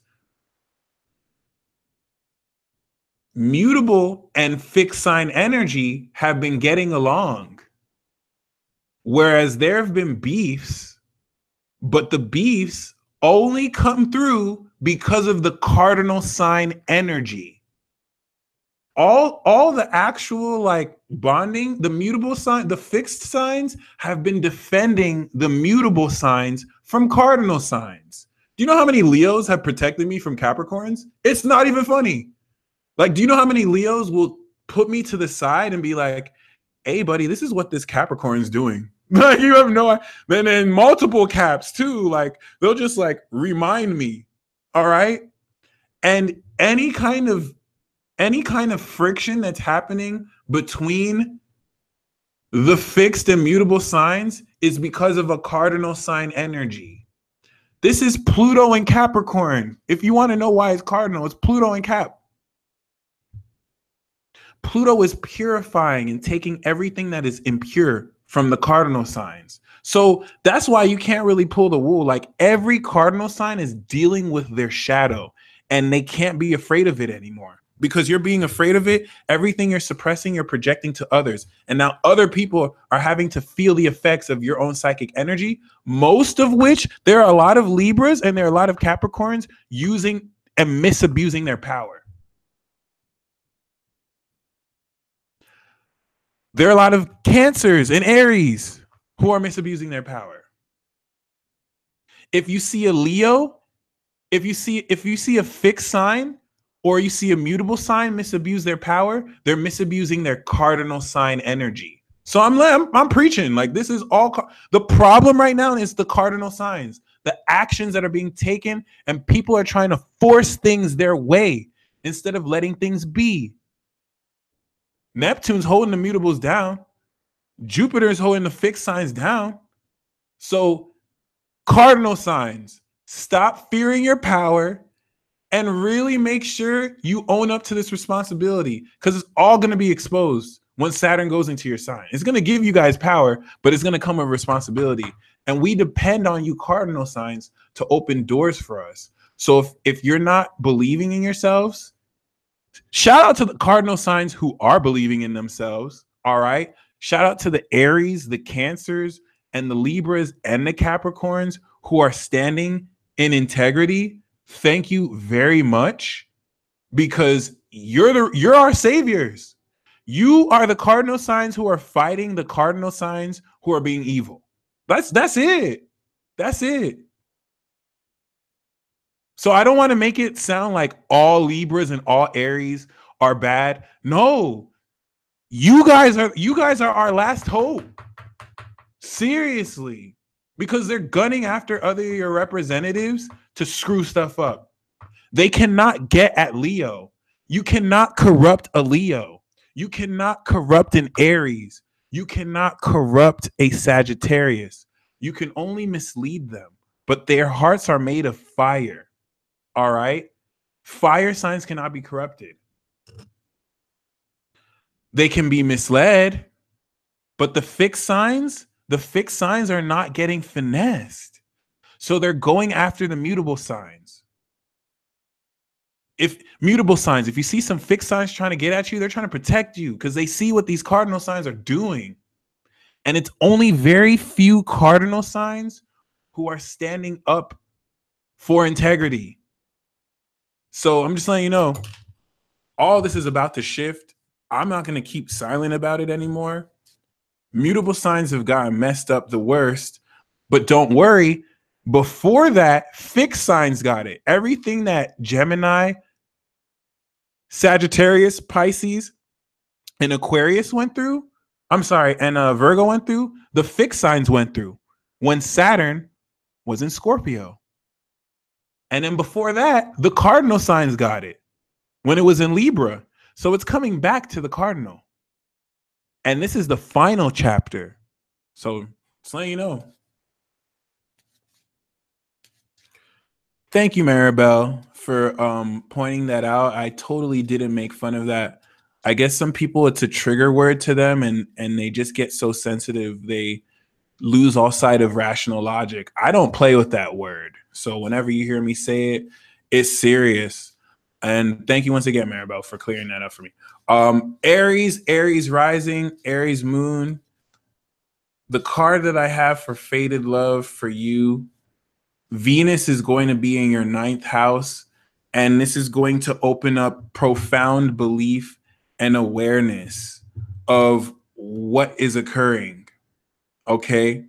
And it's going to show you much more profoundly the meaning of where everything in your life is manifesting and what's worth moving forward into victory for. Okay. You're going to kind of come into the meaning of a lot of your connections with people. All right. So we have the 8 of Cups. The 8 of Cups. Hold on. Tim, we're going to talk after this broadcast because I feel like something happened during it. But yeah, we have the 8 of Cups, which is you going on your spirit journey and spirit quest so that you're in a position to, this is basically you walking away. You're going to embody that, Aries. You're just going to walk away from everyone who doesn't acknowledge your worth. And it's like, all right, screw you. You can catch me later. And this is going to be, it's going to be lit. Taurus moon, Taurus rising. Venus is going to be in your 8th, and this is where you're going to really be, setting the boundaries, right? Not only setting the boundaries, but you're going to be in a position to where you're burning through connections because you're bringing out the wildness of your sexuality. And this is going to allow you actually to uncover certain secrets that will come to light in your connections with people. So you're going to have a lot of tea to dish.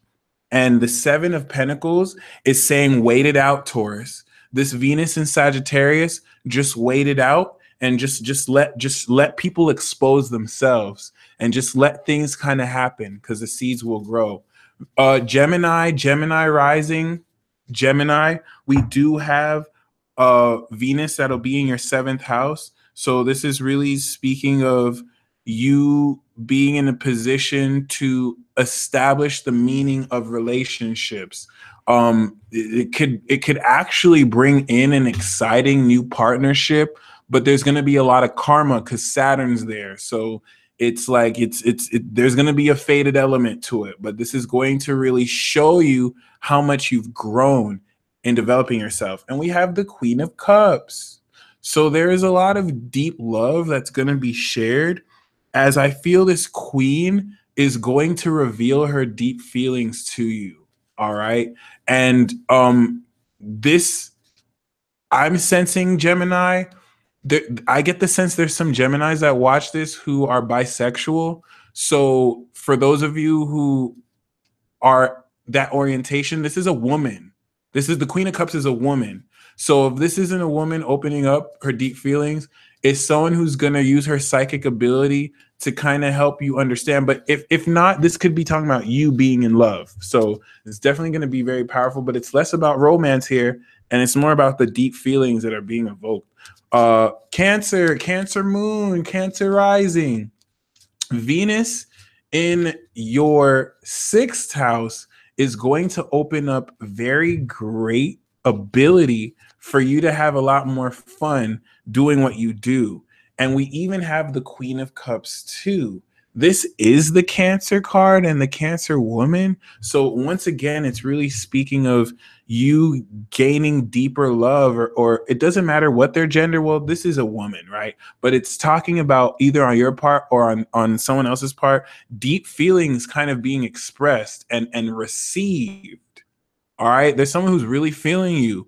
And Cancer, I feel like this is you kind of stepping into this, but whereas Gemini is going to experience this directly, for you, Cancer, this is all about where can love fit in your life?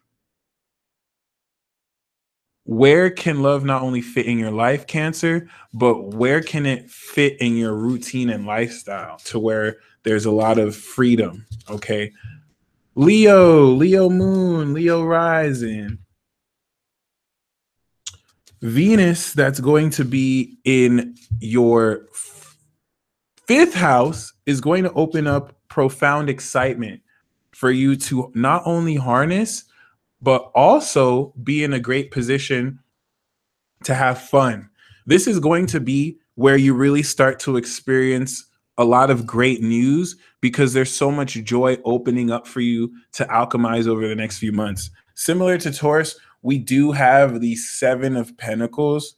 So the Seven of Pentacles is talking about you being in a position to really have patience and wait for certain things to manifest. And it's actually saying in your case, in Taurus's case, Venus and Sagittarius is going to manifest something very potent instantly, but you just need to give it time because Saturn's going to delay it. So just let it slowly grow instead of kind of like try and fire it on. Okay. Virgo rising, Virgo moon, Venus entering your fourth house is going to inspire you with a more authentic way to love more of the private issues you're going through. It's going to be hard to because Saturn in your fourth really brought challenges to your private world so that you can have a better foundation to present yourself to the world. So I don't want to really time Venus as a transit for when to time love in your life, but you need to ask yourself, what are you willing to share about your private life towards people important to you? And the Hangman is saying that there's a certain initiation to where you're going to find your personality transforms because you're going to embrace certain facets about your own private life that you can accept and must surrender to instead of really suppress. Okay. Libra moon, Libra rising. Venus entering Sagittarius in your third house is going to bless you with a very sexy attitude that will really inspire you quite greatly to not only speak your truth boldly, but to really show more of how skilled you are at charming the pants off of people. Oh my God. Like, this is just going to be you won't even have to say but 5 words and people will already be like salivating over you. So have fun with that. I mean, it's Venus in the third. There's always a fun transit, even with Saturn there. It'll just give you more beautiful ways to show how intelligent you are. But we do have the Eight of Cups. So similar to Aries, there is a theme of you having to walk away during this transit from certain disappointments and things that hold you back because you're getting ready for greatness. Scorpio moon, Scorpio rising. Venus is going to be in your second, and this is a phenomenal opportunity for you to get that cake, that moolah. But the way you manifest abundance for yourself is in fun experiences. So you really want to tap into the joy you get from really believing in how valuable you are. A transit like this is going to help you manifest the meaning in a lot of your experiences. So Venus is, I always say the sun is love. Venus is more romance and sex, feminine sexual energy, but it's really money because Venus knows how to materialize stuff too. And we do have the Empress. So this is talking about for love and for career, there's a lot of abundance that's going to really stem because you're tapping into the beauty of your own work and of the energy around you, that you maintain that principle full. Sagittarius rising, Sagittarius moon.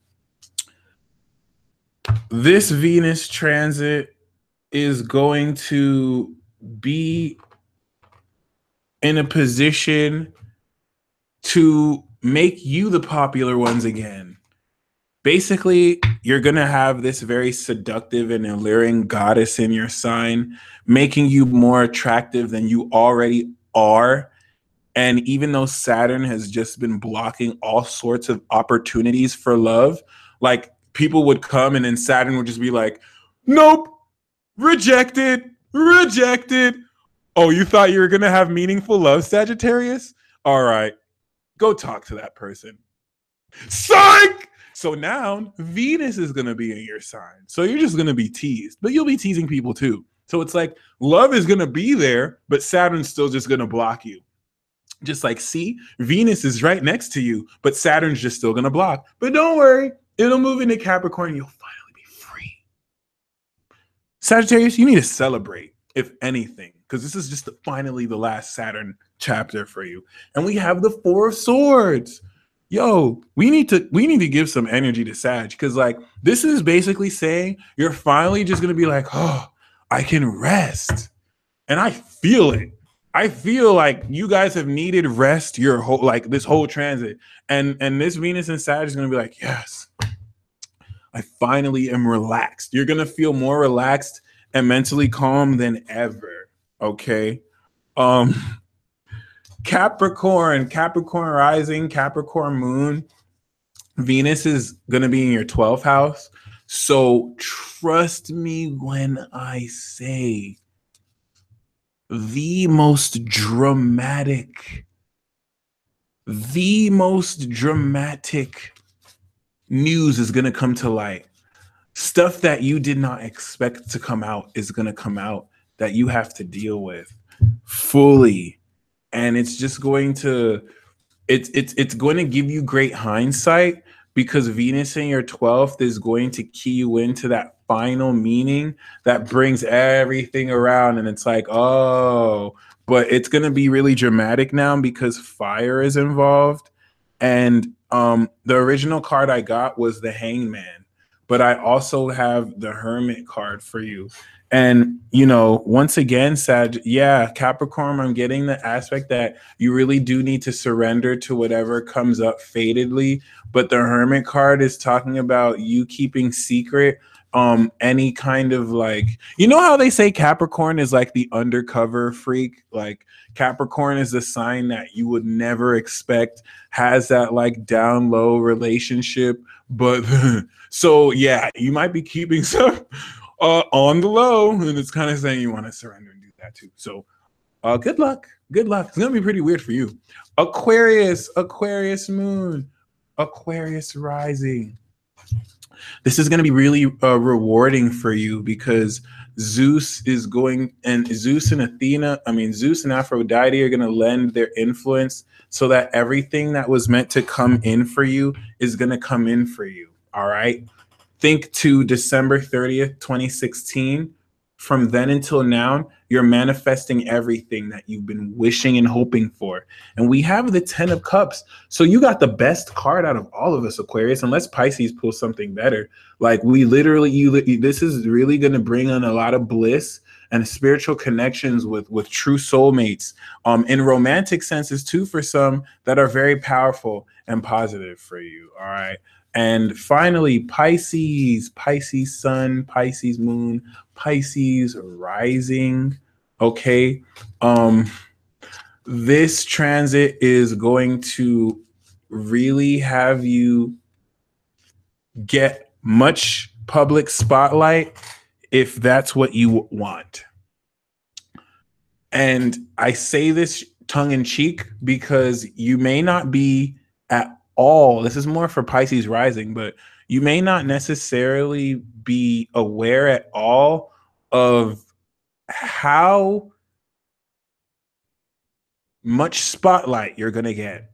That 10th house is just going to give a lot of attention to you that you may not really want. So just really keep that in mind. Be very mindful of how you express yourself, because eyes will be watching you more than they already do. And the card that we have for you is the Page of Cups. So this is a new romantic situation, if anything. And it's talking about new feelings. It's actually quite positive.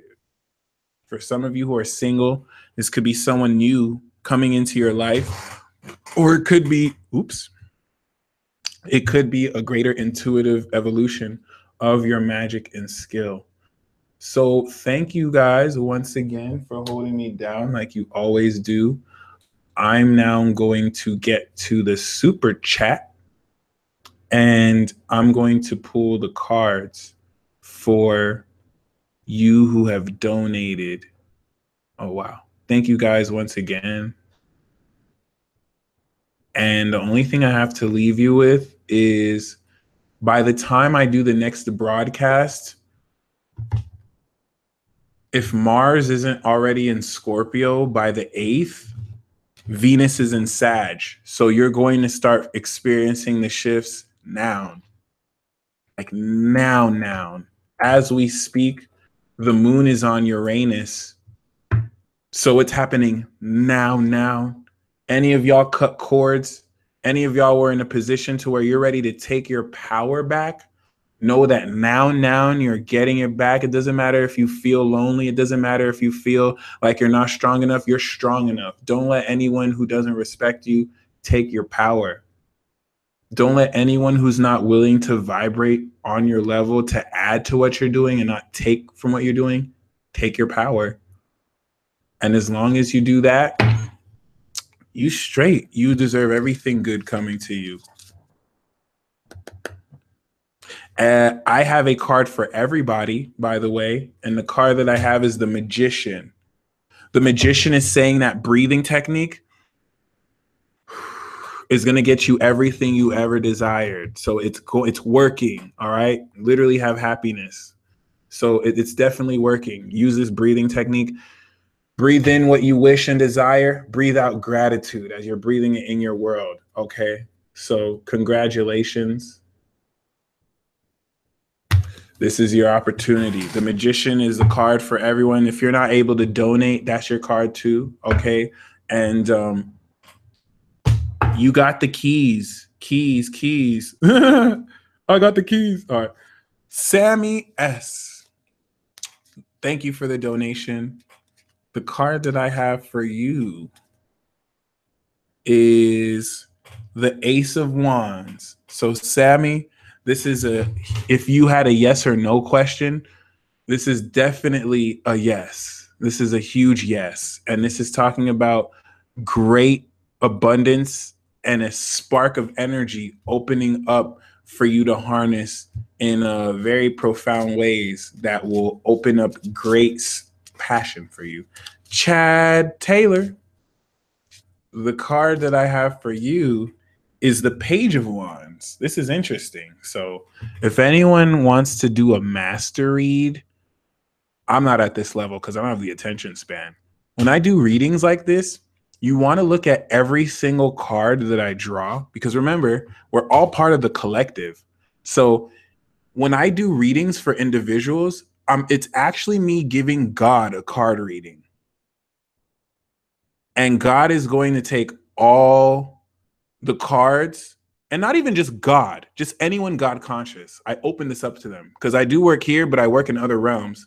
So they're watching all the individual cards, and then they put it all together because this is the collective consciousness. So we just went from the Ace of Wands to the Page of Wands, sparking up, and then not only sparking up, but harnessing that passion. Chad Taylor, you're going to really feel excited and receive exciting news to where you're now more passionate and inspired to work with your stuff. And Chad, what this is going to be is you're going to tap into a Sagittarius magic skill that you finally like.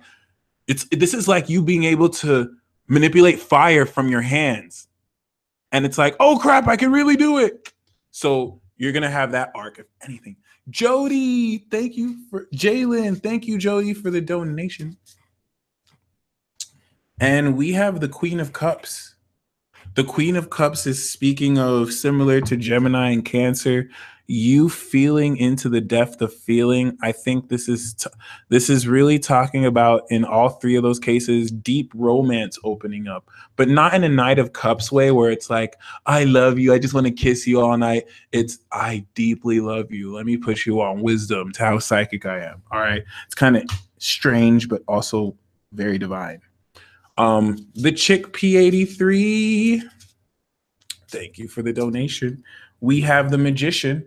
The Magician is saying that your willpower and your intent is going to manifest what it is you desire. You just need to stay focused. And not only do you need to stay focused, you just need to be in a position to allow this to come through. Know that what you're thinking is affecting what's really happening. So stay positive and stay focused, okay? Lilac Ocean 420.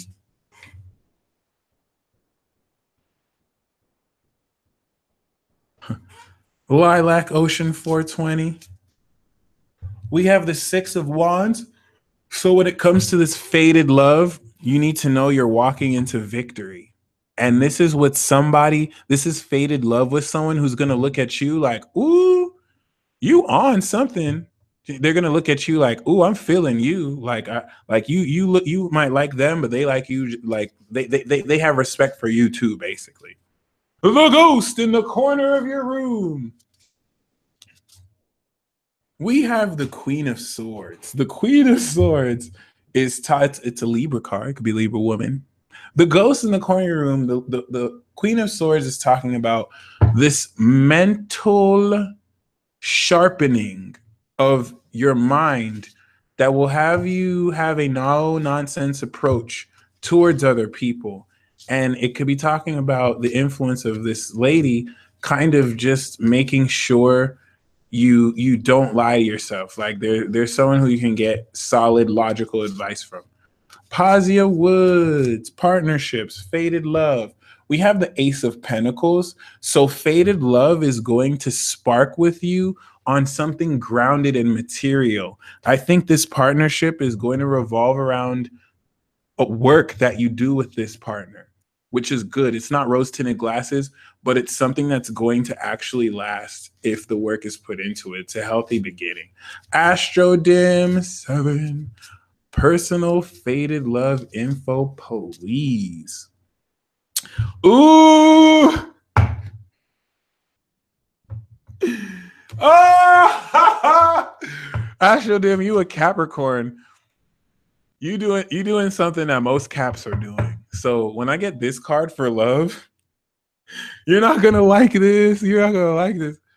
When you get this card for love, it's saying that your soulmate is already in your life, but you done curved this fool. I think you've been curving this dude for so long. You don't even know, like, this person is like in your life. Look at this is the one for you, but you're probably curving him.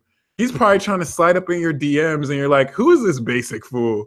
So like, when it comes to fated love, know that it's someone that you've been disinterested in. You're not even giving this person a chance, because I feel like, and a lot of Capricorns are doing this. A lot of Capricorn women are doing this. But just keep this in mind, like, it's saying you might be entertained. You just kind of like, you're not feeling it. Like you're not feeling nobody right now. But the one has been trying to get at you and you just been curving this fool so hard. Scorpio Queen, the card that I have for fated love for you is the Eight of Swords. The Eight of Swords, Scorpio Queen, is saying that you want to make sure you're not necessarily allowing certain negative thoughts to blind you from the love that might be in your face. But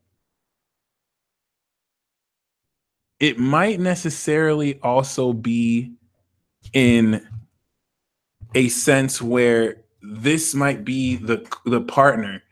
The partner you're with might be so blinded, and I think you're going to mirror this. It's like both of, this fated love is going to really implement a need to open up those blindfolds. I sense you might, open up those blindfolds yourself. But Astrodim, just to kind of reiterate it, if you're not really sure who this is, be mindful, because this could be someone that it's a lesson of saying don't be so self-absorbed that you miss out good opportunities, because it's like you're just not feeling anyone. The Four of Cups is someone who turns down opportunities. So when it comes for fated love, make sure you don't curve anyone. All right, in case you haven't. And then Scorpio Queen, it's just talking about you actually like clearing away lies and misconceptions. All right, so that you can see clearer. But I sense that this is someone you're dealing with who they're not seeing clearly, so they're acting kind of weird. Brienne Mendez, is my astral realm boyfriend the one, or am I just tripping?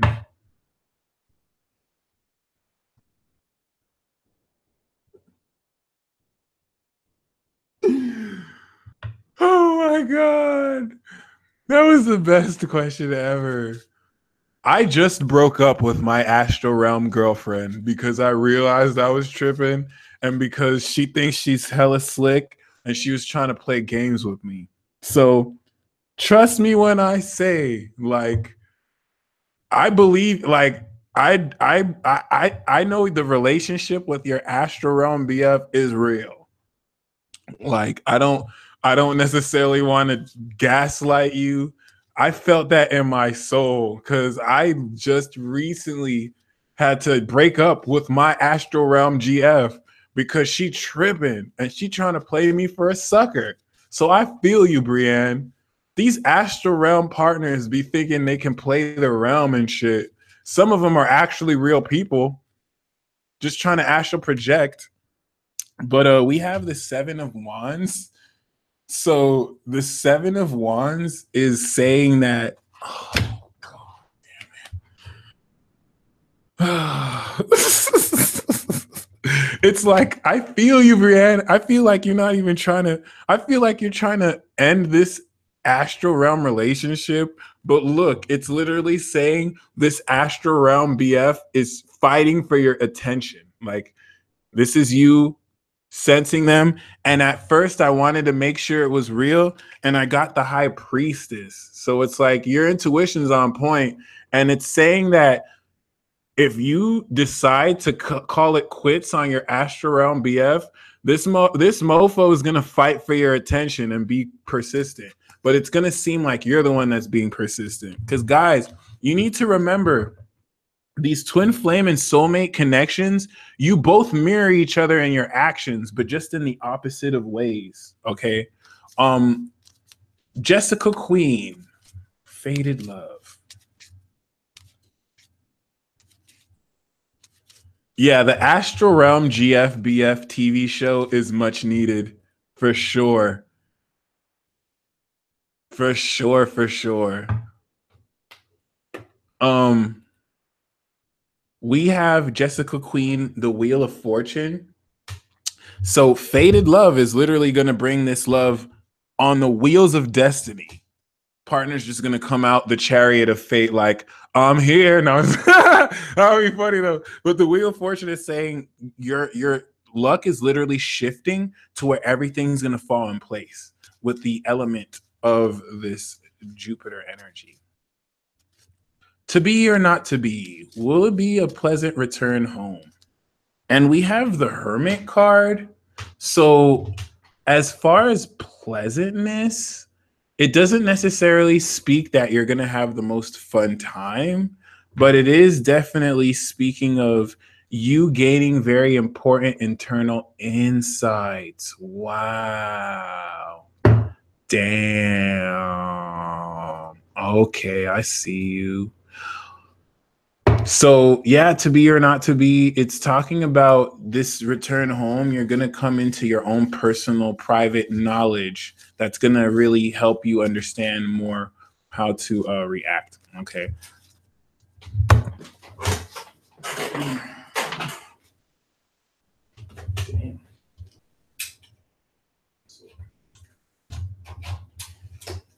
Ivysaur. Bulbasaur. Bulbasaur. Ivysaur. All right. I don't know why I just got possessed by Pokemon real quick, but I don't appreciate that. Luna G. Whoever just tried to possess Pokemon to me. I don't want to be your Ivysaur. Venusaur. Luna G. The card that I have for you. Ooh. Actually, it was the star, my friend. I shuffled it again.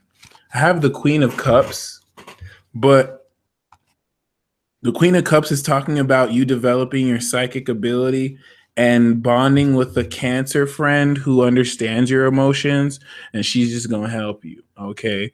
But Squirtle,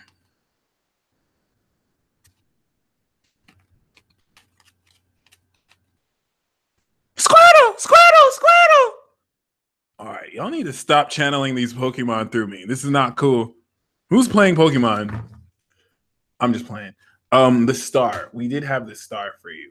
All right. So Luna G, just have nothing but hope and positivity, because it's all gonna be Charizard. It's all gonna be okay. Taisha Davis, the card that I have for you is the Strength card. The Strength card is talking about you being in a position to really tap into your inner strength and power through what you're going through, so that even though you're not beating down anyone's door, you're letting people know you have the inner strength needed and you have the tenacity, and you're just going to find that there's so much more confidence you step into. Potato Dono. When it comes to fated love, the Fool is giving you a brand new adventure, okay? And you're going to be in a position to accept with an open mind a brand new phase. So this could really bring someone at the beginning of their journey who they're going to encounter you. And it's going to be really exciting. I love the Fool card. It's amazing. It's awesome. Joe Chris, thanks for the donation. The card that I have for you is the Wheel of Fortune. The Wheel of Fortune is definitely speaking of your whole destiny shifting, and you're going to see a lot of fortune permeate into your life so that it shifts and transitions you into this next Saturn chapter. Mikus Akis. We have the Six of Swords. The Six of Swords is talking about you sailing towards a positive future. So you could be in a position to gain a lot of clarity and distance yourself from the negativity. It's a really good card, actually. It's saying it's the beginning of more positive times. Shonda Rhimes, is my Aries my soulmate or karmic connection? We have the Four of Pentacles. So soulmate is going to be more Six of Cups, but I'm getting this as a karmic connect. It's not even so much a karmic connection as well. He's here to teach you how to hold on to your value. The Four of Cups is saying this is definitely someone through art, conflict, that you can hold on to values you need, but also he's here to teach you not to hold on to stuff you don't need. Okay. But he's definitely more a karmic connection than a soulmate. All right. Sharon Andrea, we have the Page of Swords. So the Page of Swords is saying he may be watching you. And in more in a sense to where he's kind of like checking up on you because he wants to say something, but he needs more evidence before he says something. The Page of Swords is definitely talking about inevitable conversation, though, to where the truth is going to come through. So this is a message that's going to come through soon as well. Crystal Locket. We do have the Star card. So the reason why he's here is to evoke more hope. So you can move forward with it. The Star card is saying you can have trust and faith in this, and that it's going to actually renew your situation. If it didn't work before, it's going to be in a position to work more now. Yes. Miss Kiki, the card that I have for you is Judgment. Fated love is bringing in a huge awakening for you that's going to facilitate a more powerful level of awareness of your power, and also really kind of being aligned more than ever with your higher purpose. Unique heartbeat 93. We have the Temperance card. The Temperance card is talking about great moderation and self-control being implemented in your life. So forces trying to take your power are going to really, come through. Crystal Locket, the Star card is very much your wildest dreams coming true. So embrace that. Embrace that. That's good. Unique heartbeat is just talking about great moderation in your life so that you can take back control and balance the dark with the light. All right. The healing rose is right. Darkness is your friend too. I fully agree. You just have to make sure you don't let her take you over, and you put that balance just right. Lisa Clay. Lisa Clay, we have the Five of Swords. I think you're going through something similar with me, Lisa. Like people want to walk over you, but then they want to get mad at you when you won't let them walk over you and like manipulate them and have your own opinion. So this is just saying it doesn't matter if people hate what you do it and let them hate it. Don't put yourself in a cage if they're going to be disrespectful anyway. So you might find yourself burning some bridges, but screw them. Ein F, the message that I have for you is the Four of Pentacles. You're going to get a lot of money and you want to save that money. Over the next cycle, know that the assured material gain you receive, make sure you know that the assured material gain you receive is so that you can be in a better position to upgrade your sense of financial abundance. So it's good all around. Just make sure you save more than you spend. Planetary Witch. We got the Page of Cups. There's new love for you. And someone's gonna be like, I think you're cute. I think you're hella cute and sexy. And I want you to get with me. Oh yeah. It is not always like a romantic situation, but Planetary Witch, I think some new feelings are gonna be caught in a right good way. I sense good things here. Larry Jacko, thanks for the donation. When will I meet up with my special friends? Ooh, we got the special friends card, dude. So this is good. So this is saying you are going to meet up with your special friends. The fact that I pulled the friendship card, and I love when stuff like this happens, like a direct answering to a question. So the timing of this is Venus in Cancer, and Venus isn't going to be in Cancer until the summer of 2018. But I don't want you to necessarily wait until then because I feel like it could happen before. And if so, let's say Pisces season. I know you're a Capricorn, so it could be as soon as now. That makes sense because Jupiter is in your 11th house as a Capricorn. This is bringing a special friend. So just know you're going to be with friends you can really celebrate with. And this is a Venus in Cancer card. So I'm sensing it's going to be now. It could be this Sag season, but if we're going to go based off timing of the cards, Venus in Cancer, which is going to be like July, June 2018. But I really feel like it's going to be before then. They're going to come in through that cycle. Okay. Sarah Ridley, thanks for the donation. We have the Eight of Swords. So if you're finding yourself in a position where you're limiting yourself because of negative thoughts, I trap myself up like this too. You want to get out your own head and change your thoughts to change your life and make every negative thought, I felt a shift right now. Every negative thought you have replaced with a positive one. But Sarah, I feel like this could be someone you're dealing with. And yep.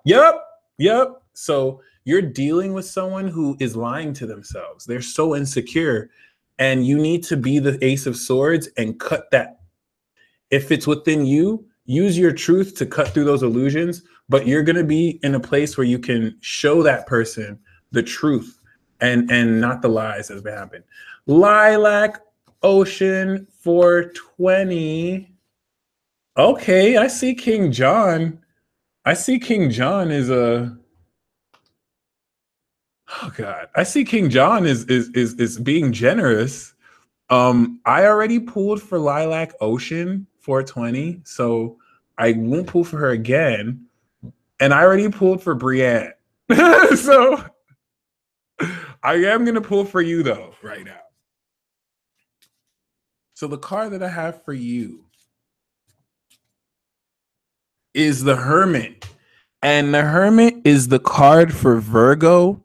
And the Hermit, King John, is saying that you know what you know, okay? And you actually have a position to really, you're actually in a position to really, like, you know, keep that knowledge secret. The Hermit card is basically saying, trust your inner guidance and wisdom, because you're teaching yourself stuff that people are going to say is confirmation to you. And it's not coming from anywhere else but you.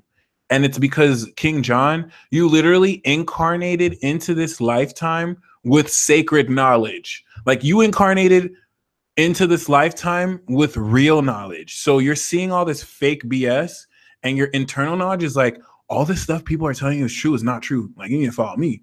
So, you know, just embrace that, Hermit, okay? And by me, I mean you, like your inner self, right? So, Shayla, will my next fated love be someone I've never met before? And will I meet them this month? So I got the Death, and to re-clarify, I got the Hangman. This does not indicate someone new.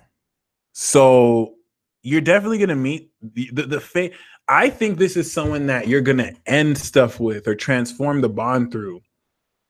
This is definitely going to be with someone you know already. And it's the transformation of this karma to where both of you have to surrender. Yeah, we have the Five of Swords. So it's probably with someone who you've had your arguments with and you're in a separation phase. And probably you burned bridges with, because now you both have to kind of like resolve that and kind of work together. All right. Oh my God, you guys are crazy.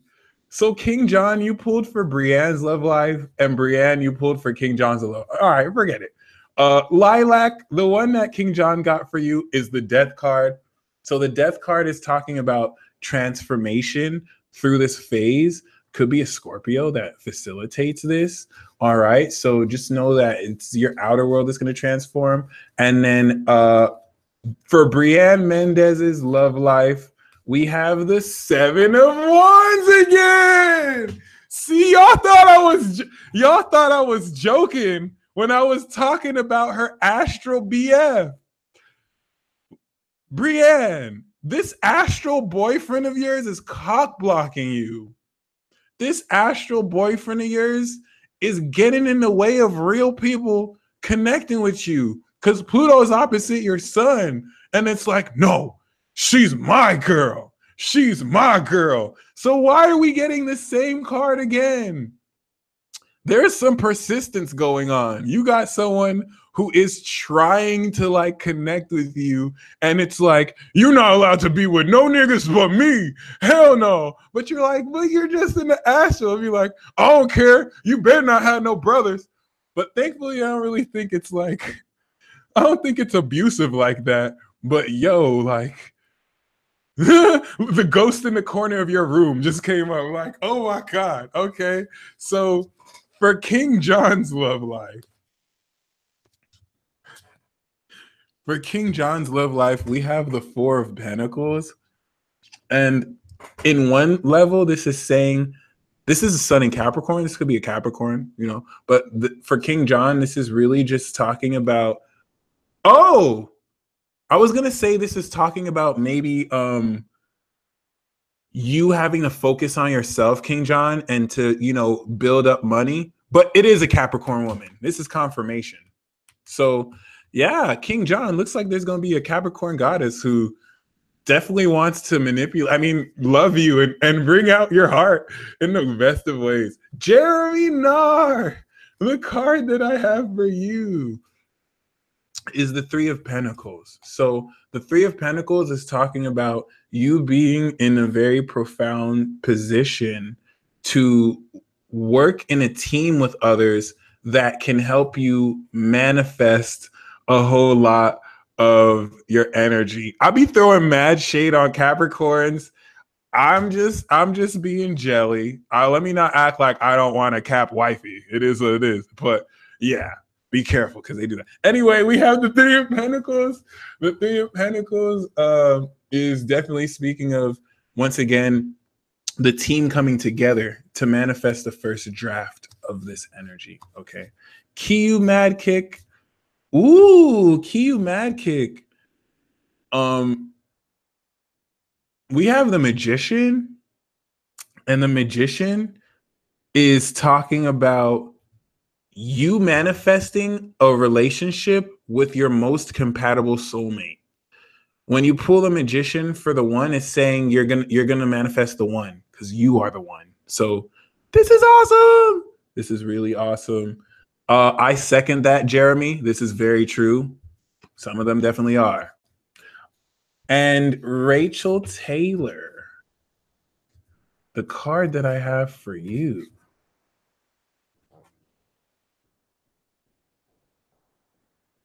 Rachel, we have the Ten of Swords. This is the give up and give up now. Move on, move on. But actually, Rachel, I'm sensing that this could actually be your lover. Your lover could be at the end of their cycle and they're just defeated, like they're dead.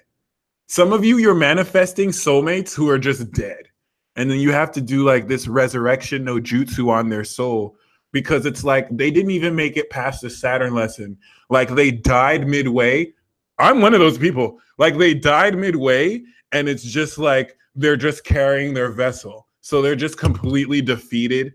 But this is definitely saying, Rachel, you want to move on. And that's not going to get any worse than this too. So this isn't bad. This is actually saying this is the end of any difficult love situation and you can move on with that horizon there, but it's totally over. Okay. Caroline Gaio, the card that I have for you is the Ace of Wands.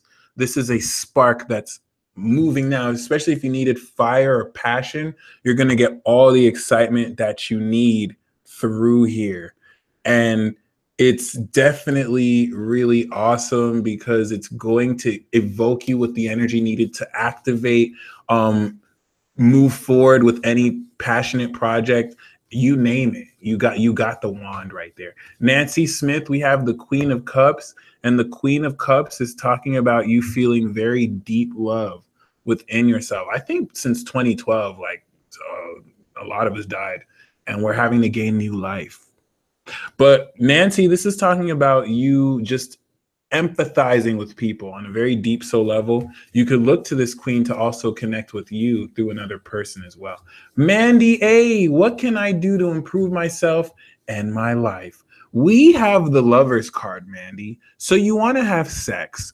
Wow, chicka, wow, wow. But the Lovers card is talking about making a choice to align your mind and your heart. And you really want to open up to the love around you, because this is saying that you're already awesome. So you need to really just kind of share that and embrace that. The Lovers card is saying to embrace the love all around you. But I'm not going to lie to you, Mandy, because a lot of people think this is taboo. If you want to improve yourself, have more sex. Have more gut-wrenching sex that after you have that sex, it's like, ooh, I feel good. Da-na-na-na-na-na. Oh yeah. And like you'll find everything else just seems to work out.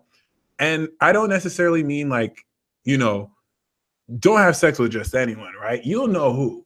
But it's just definitely saying engaging with people more on that romantic level in a playful way is definitely going to be a lot better for you. Okay. The Wicked 2K8, thank you for tuning in. We got the Four of Wands. So this is going to be a period of celebration that you move forward into. You're going to have a lot of great news and serendipity bless you as well. Jules Kane, Jules Kane, we also have the Four of Wands for you. And the Four of Wands is talking about you not only celebrating accomplishments, but you just getting good news after good news after good news after good news. And I sense in your case, it's going to be a reunion. You're gonna throw a party, or a party's gonna be thrown where everyone important to you reunites and they meet again. Okay, Aubriana, thank you so much for ordering. We have for donating. We have the Wheel of Fortune. The Wheel of Fortune is talking about your luck shifting very positively so that you can move forward. There's been blocks in your life, and the Wheel of Fortune is going to remove all those blocks and then also bless what you're going to do so you're in the right position moving 2018. Azuri, we have the Hierophant. You're going to be gaining very legit knowledge that you can implement in your life. The Hierophant is saying that you have learned certain things. Now it's time to apply them, and to do them by the book. Okay. Sand 9123. We also have the Ace of Wands for you. And the Ace of Wands is speaking about great energy that's going to birth and release and spark. So this spark is going to happen now, and you'll be in a profound position to very powerfully, you know what I'm saying, gain a greater level of energy that you can, use if you need passion or whatnot. Carrie Button. Carrie, we have the Hangman. So this is definitely going to speak on you having to surrender and make peace with what you're uncertain about, because you're definitely, thank you so much, Ellen. Thank you very much. You're definitely in a position where you're ascending to a higher level of yourself, but you have to sacrifice the old you. So just surrender as you shift and transform. The Hangman is before the Death card. So Scorpio water sign, we have the Four of Wands. You want to throw a party. There's going to be a very, very, very amazing shift that you're going to be blessed with and can take full advantage of, and you want to be blessed with and take full advantage of. Okay, so make sure you do so. And Love Goddess.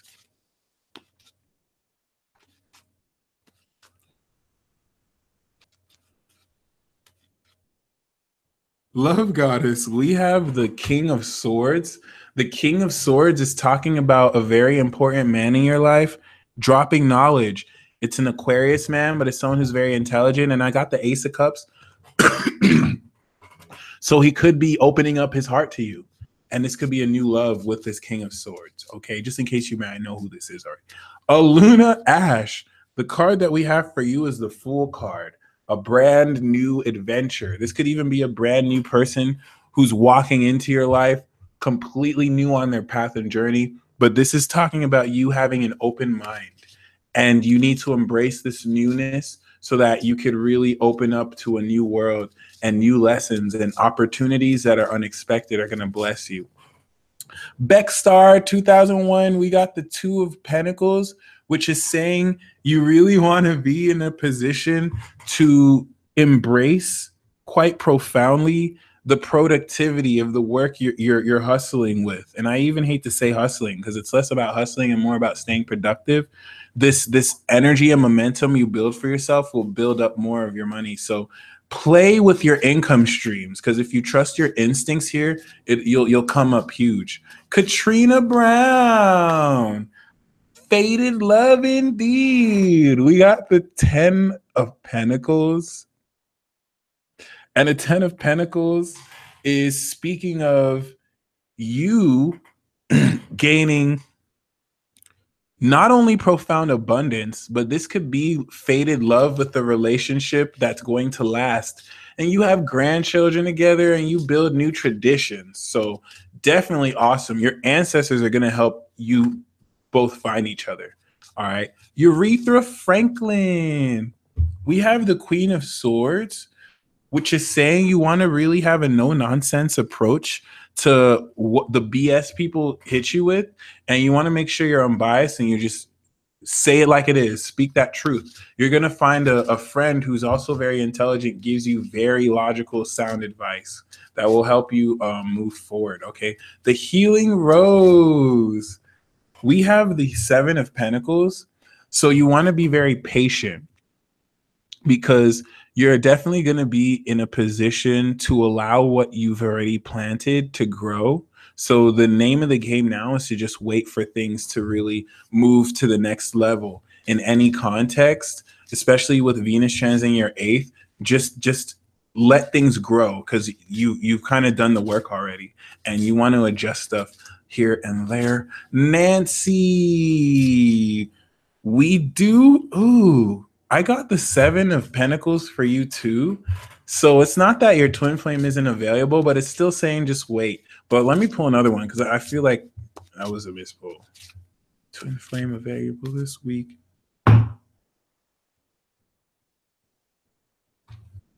Okay, no, this isn't saying he's not available, but if anything, it's just saying to wait. I have a Mars in Aries, so I would still say hi to this person. So if you can, say hi to him. But the 7 of Pentacles is saying just kind of wait. Like maybe nothing might happen from that, but just kind of wait. It's actually growing. It's just growing really slow. Okay, so just kind of allow things to move. Star Tree Dancer. Nice. Star Tree Dancer. We have the King of Cups. The King of Cups is a very seductive, emotionally mature individual who, oh, that's how y'all do. A seductive, emotionally mature individual who wants to more or less really help you understand deeper facets of your emotions and feelings. So look to this compassionate individual to contact you and give you a sympathetic ear. It could be a counselor, but it's also saying you want to be compassionate with people yourself. All right. Mercedes. The card that we have for you is the Temperance card. The Temperance card is speaking of you having the wherewithal to put everything in your life in moderation, and you're going to have angelic support so that you can gain more balance in your life. Okay, and this will be done by just making sure you have a bit more self-control, and it's going to open up great doors for you. Lanny Andrea, thank you so much for the donation. We have the Wheel of Fortune. So the Wheel of Fortune is talking about a grand shift of energy for you, and it's going to really help open up greater luck and abundance in your life. And that's really interesting. I wish I had seen you say this. I'm just now reading that you wanted more information about the false invasion. I'm going to make a video. It'll be a World War Zero video. It'll be a World War Zero where I talk about, I'll actually predict all the false flags that are going to happen over the next decade, from 2020 to 2030. So that's a really good video suggestion. And yeah, the false invasion is a test for those who, the reason why it's a test and it's good is for those who have discernment, they're going to know. For those who don't have discernment, they're not going to know. And it's just a test of really believing your own self in the face of knowing what's BS versus what you're told to see. Danielle Love, we have the 8 of Swords. So how this is going to affect your life is it's going to bring up a whole bunch of untrue thoughts about yourself so that you can change those thoughts. There's been a lot of negative thinking, and maybe and this could come in the form of someone who has to mirror this to you, but anything that kind of keeps you restricted, you're going to change those thoughts. Okay, so it's going to come back just so you can be in an effort to change your life by changing those thoughts, which you totally can do. Quantum vibes. When it comes to Ashton, we have the King of Cups. This is a Scorpio card, so I don't know if the Ashton is dealing with the King of Cups, but this is talking about her or Ashton having to be in a position where they mature their emotions through being very compassionate with people. And sometimes this can make them a bit more reserved, but there's a deep understanding of the feelings that are being processed. Okay. Planetary Witch. For Empress, we have the Magician, and the Magician is definitely speaking of the intent and focus and willpower manifesting. And it's important to pull the Magician because as you're doing it, you may not necessarily know that what you're manifesting is manifesting in the moment you're focusing. So this is to just let you know that what you're focusing on is indeed working. Okay. Rami Dania Santoso.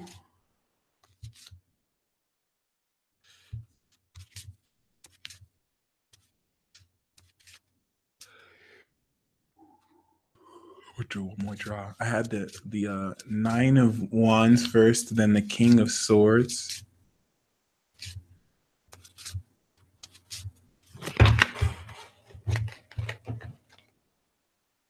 Thank you, Rachel and Karina. I see y'all. I'm very flattered. If I wasn't so dark skinned, I'd blush and you see it, but I don't have that ability. We have the Six of Wands. The Six of Wands is talking about great praise. The general message for the full moon is to know that you are the shit. You're amazing and you've done some impressive things that you're going to gain a lot of praise for. You're going to actually gain popularity for. And you know what I'm saying? You're definitely going to be in a great position to feel like you're getting credit for what you deserve. All right. So it's going to be really positive. Margaret, we have the Four of Cups. And it's kind of echoing you just kind of withdrawing from situations emotionally because you just have to contemplate. You don't feel like accepting anything in. A lot of us are here too. So it's great that you're embracing it. It's good to know this is temporary, but the Four of Cups really wants you to embrace your feelings, really sort out how you feel. And then once you've sorted, but don't stay there too long or you'll get too comfortable there. All right. So yeah, it's just kind of saying you're gonna conclude this period of emotional contemplation until it's ready to finally like go out, or not even go out, but just know it definitely is temporary. It's encouraging you if you feel the need to withdraw, you can withdraw as well, just so that you can gather your feelings more. TT, we have the Seven of Wands. TT, the Seven of Wands is saying stand up for yourself. And I know you're a Leo sun, so this is like a Mars and Leo card, I think. Stand up for yourself. It doesn't matter if you're the richest. It doesn't matter if you're the most beautiful. It doesn't matter if you speak the loudest. You are standing up for something meaningful. And when people hit you with their BS, push back. And you're going to gain victory just by not backing down from any challenge. That's the Seven of Wands is one of my favorite cards because it's like it's speaking of you just not backing down and you standing up for something and it's talking about going through challenge, but just showing yourself what you're made of. IMP is Faded Love for Me romantic. Oh, yes, it is. It's totally romantic and it's encouraging you to fall head over heels. I pulled the Page of Cups when some people are afraid of catching feelings, but the Page of Cups, it's okay. It's okay. You can catch these feelings. Have fun with this romantic faded love that waltzes into your life. Purita Patel, thank you for the donation. We have the Death card, which is saying to embrace this current phase of transformation. You are awakening higher faculties of your God consciousness as a goddess, and this is now killing the mortal side you no longer need. This death is going to lead to great celebration. Okay. Blue Moon Rising. Blue Moon Rising, we have the Page of Pentacles. The Ace of Pentacles is talking about a brand new healthy beginning in the form of an investment or a gift or a new healthy way of eating that's going to serve you well. So enjoy this new phase and allow it to bless you as it will. Joyce C. Peace, Ellen. Joyce, we have the Eight of Swords. So make sure that you're not necessarily letting negative thoughts blind you to your true value and worth. And you can change those negative thoughts by any doubt that you have, replace it with a positive belief in yourself, okay? Brett Dickinson. We have the Seven of Wands. So you as well want to stand up for yourself. You definitely want to be in a position to open up at a greater profound level, the ability not to back down during challenge. You're going to have a lot of people acting like they know what they're talking about. And even no matter how it seems, just don't back down. Jay, what's up with this Pisces I met at school? We have the Strength card. They might be your twin flame if you think so. Only because of this infinity symbol. So whoever this Pisces is, they are supernatural. There's more to them than meets the eye, and there's someone who has a lot of strength that they can also bring out of your Aries moon. Okay, so I get the sense this is someone very significant to you, actually. So if you've been thinking they're a twin flame, you definitely have a connection of completion with them. You both kind of complete each other. And not even in strictly a romantic sense, just more so like matter of factly, like you balance each other out pretty well. So happy 11/11, make a wish, everybody.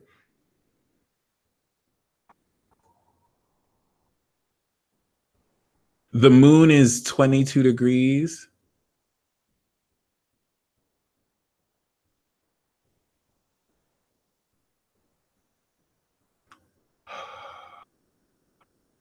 That's funny. Jenny, the card that I have for you is the Two of Pentacles.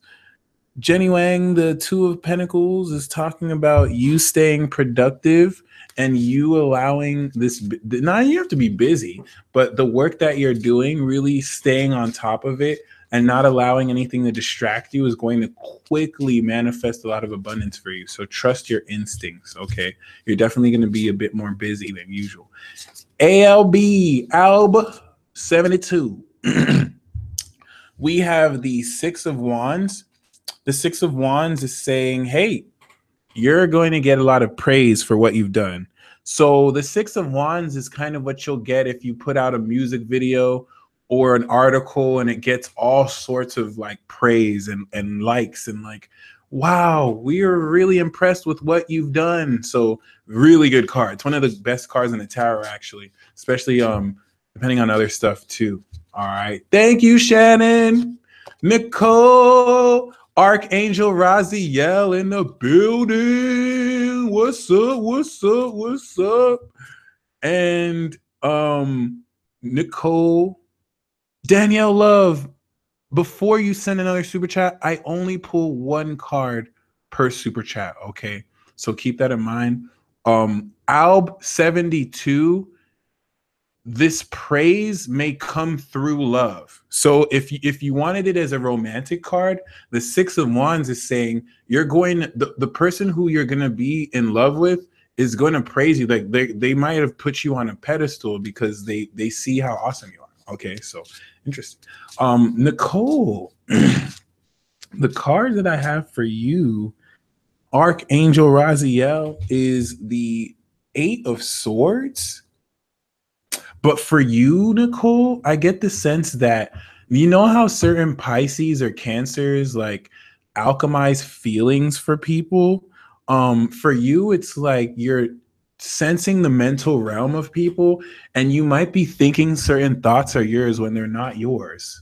So any such insecure thoughts you feel, you're actually a very confident individual. So don't even identify with those thoughts. Don't feel like they're yours, and just fight back against them and change any negative thinking to positive thinking. And as you do that to yourself, it's actually going to affect other people too. Indirectly. Any channeled messages on fated love? We have the Three of Cups. So the Three of Cups, when it comes to fated love, is talking about love with someone who the connection with this person will be successful.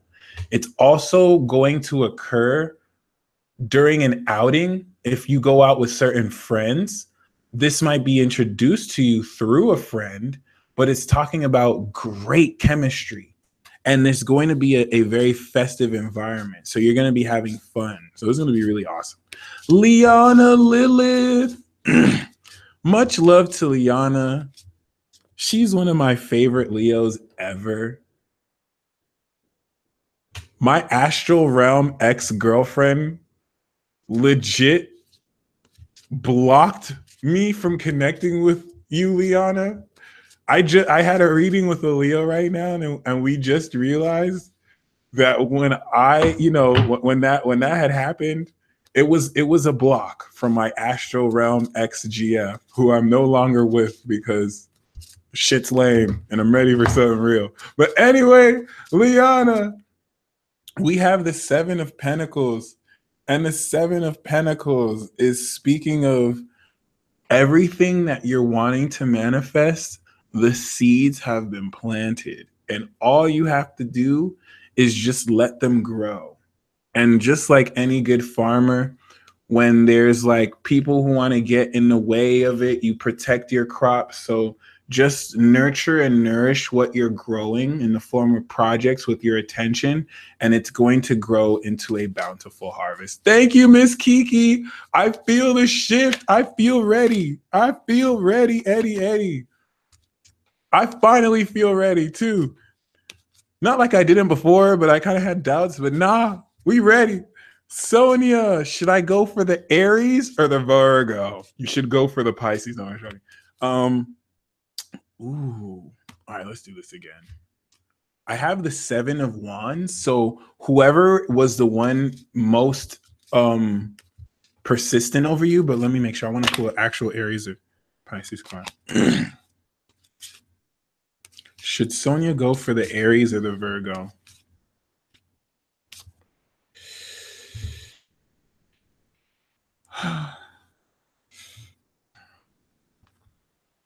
Oh, it's not telling me. I get the Lover's card, and my intuition was like, it's a choice, right? But my intuition was like, you should actually go for both of them and just see who impress. Just imagine your Flavor Flav, and it's the flavor of love, and they got to fight over who's winning your heart. That's kind of what I get there, because even the Seven of Wands, I don't know. So I mean, it doesn't necessarily tell me outright who you should choose. I keep having cards like pop out, but dead ass says like both. Like you should, and you never go. Oh my god. Number one, you never go for Aries because they go for you. Like you never get with Aries gets with you. But I swear to God, Sonia, I literally got the Two of Pentacles. So this is saying play. Like you actually have to go for both of them. You have to date both of them. In relationships, when you get the Two of Pentacles, it literally says like you playing around, you playing options. So go for the Aries and Virgo, and I think one of them is just going to like screw up, and then the other one's going to win. So, we should make a game show out of this. Who's going to win Sonia's heart? Who wants to bet on Aries? Who wants to bet on Virgo? Place your bets now. That's going to be amazing. All right. Sadik. Oh, you're the Pisces. Okay. Sadik. Well, just know, Sonia, Virgo is your partnership sign, and then Aries is your karmic soulmate. So make sure that you watch my World War Z episode on karmic connections so that you could look into the Aries thing. All right. So that's why you have to do both, because both of them are going to work on your karma in a way. Sadik G, we have the King of Swords. So the King of Swords is speaking of you being in a very important position to make sure you're very objective. You don't want to make any emotional decisions, and you want to make sure a lot of your decisions are based on cold hard logic. So make sure you're objective and you don't take any sides, because this King of Swords himself may also manifest and drop a lot of knowledge on you.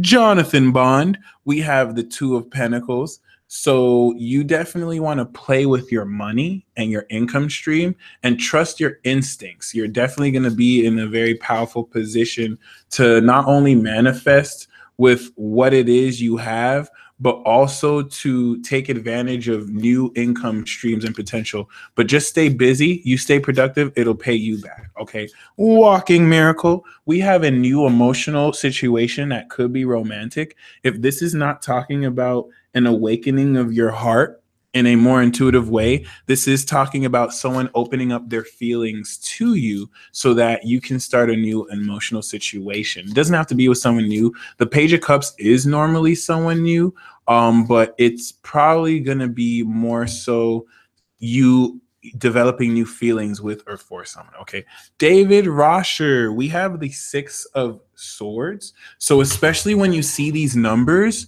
it's a synchronicity letting you know that you're headed towards a positive future.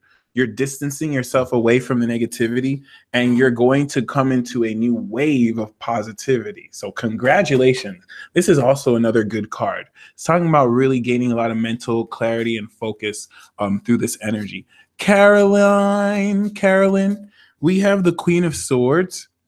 The Queen of Swords is definitely speaking of you being in a position to very eloquently express your points. Your intelligence is going to be sharpened. And this Queen of Swords could be an actual lady who gives you great advice. So go to her if you need any logical advice, you know, from someone who's legit. Sierra Choi, we have the Magician. And the Magician is talking about the one just coming in your face and doing magic tricks. Oh my God, that sounded so wrong.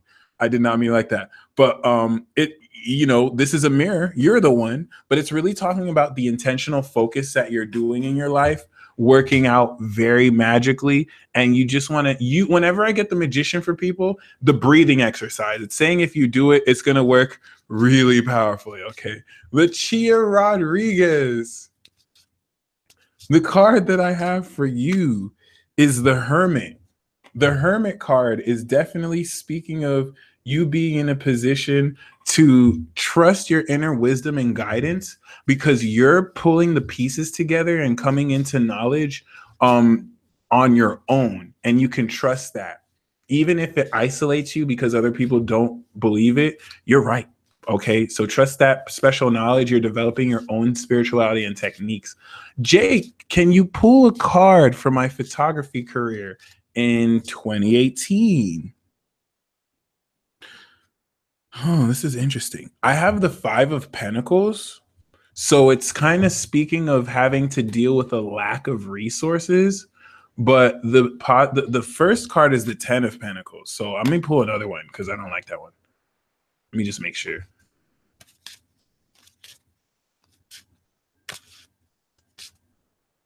Okay, so this is kind of an echo. The Five of Pentacles and the Eight of Cups. You might have a bit of difficulty here, maybe due to a lack of resources, or it just not necessarily panning out the way you wanted. And I think this could be what your photography career needs, because you might need to take a small break to find yourself and to find inspiration. Because I really sense your photography career is going to be successful. But this year, 2018, you might need to not take a break, but you might find yourself just in a more abstract way, finding inspiration or finding yourself. You might distance yourself from it, and you might not really have the resources to do it at first. Okay. This will eventually lead to success. So just see it as like a temporary phase. Shannon Southard, I know you lit. Thank you so much for the donation. Ooh, we got the Page of Cups. Look at you with your car. Look at you with your alcohol right here. So it's saying it's literally saying you lit and you vibing, and it's saying to carry those vibes, because I really feel like you're going to connect with the soulmate. And this is talking about new love for you, Shannon. And it's because you're vibrating this love in your heart as well, too. Okay. So definitely powerful, definitely positive. Thank you once again. Liana, I'm actually going to all right, cool. So for your Gemini neighbor,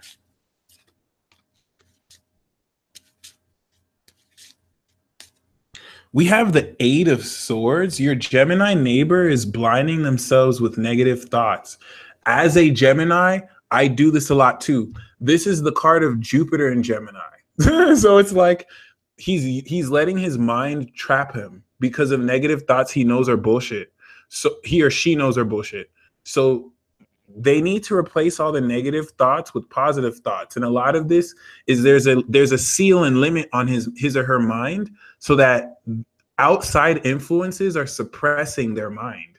So let them know they need to think more positively, which is why you're in their life as the light. They're going to really get that fresher breath air from you.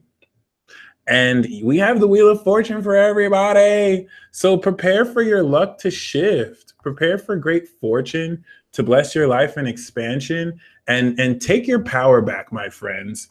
Do this breathing exercise, and I'll see you at the top of the mountain. But really, I'll see you next video. Peace.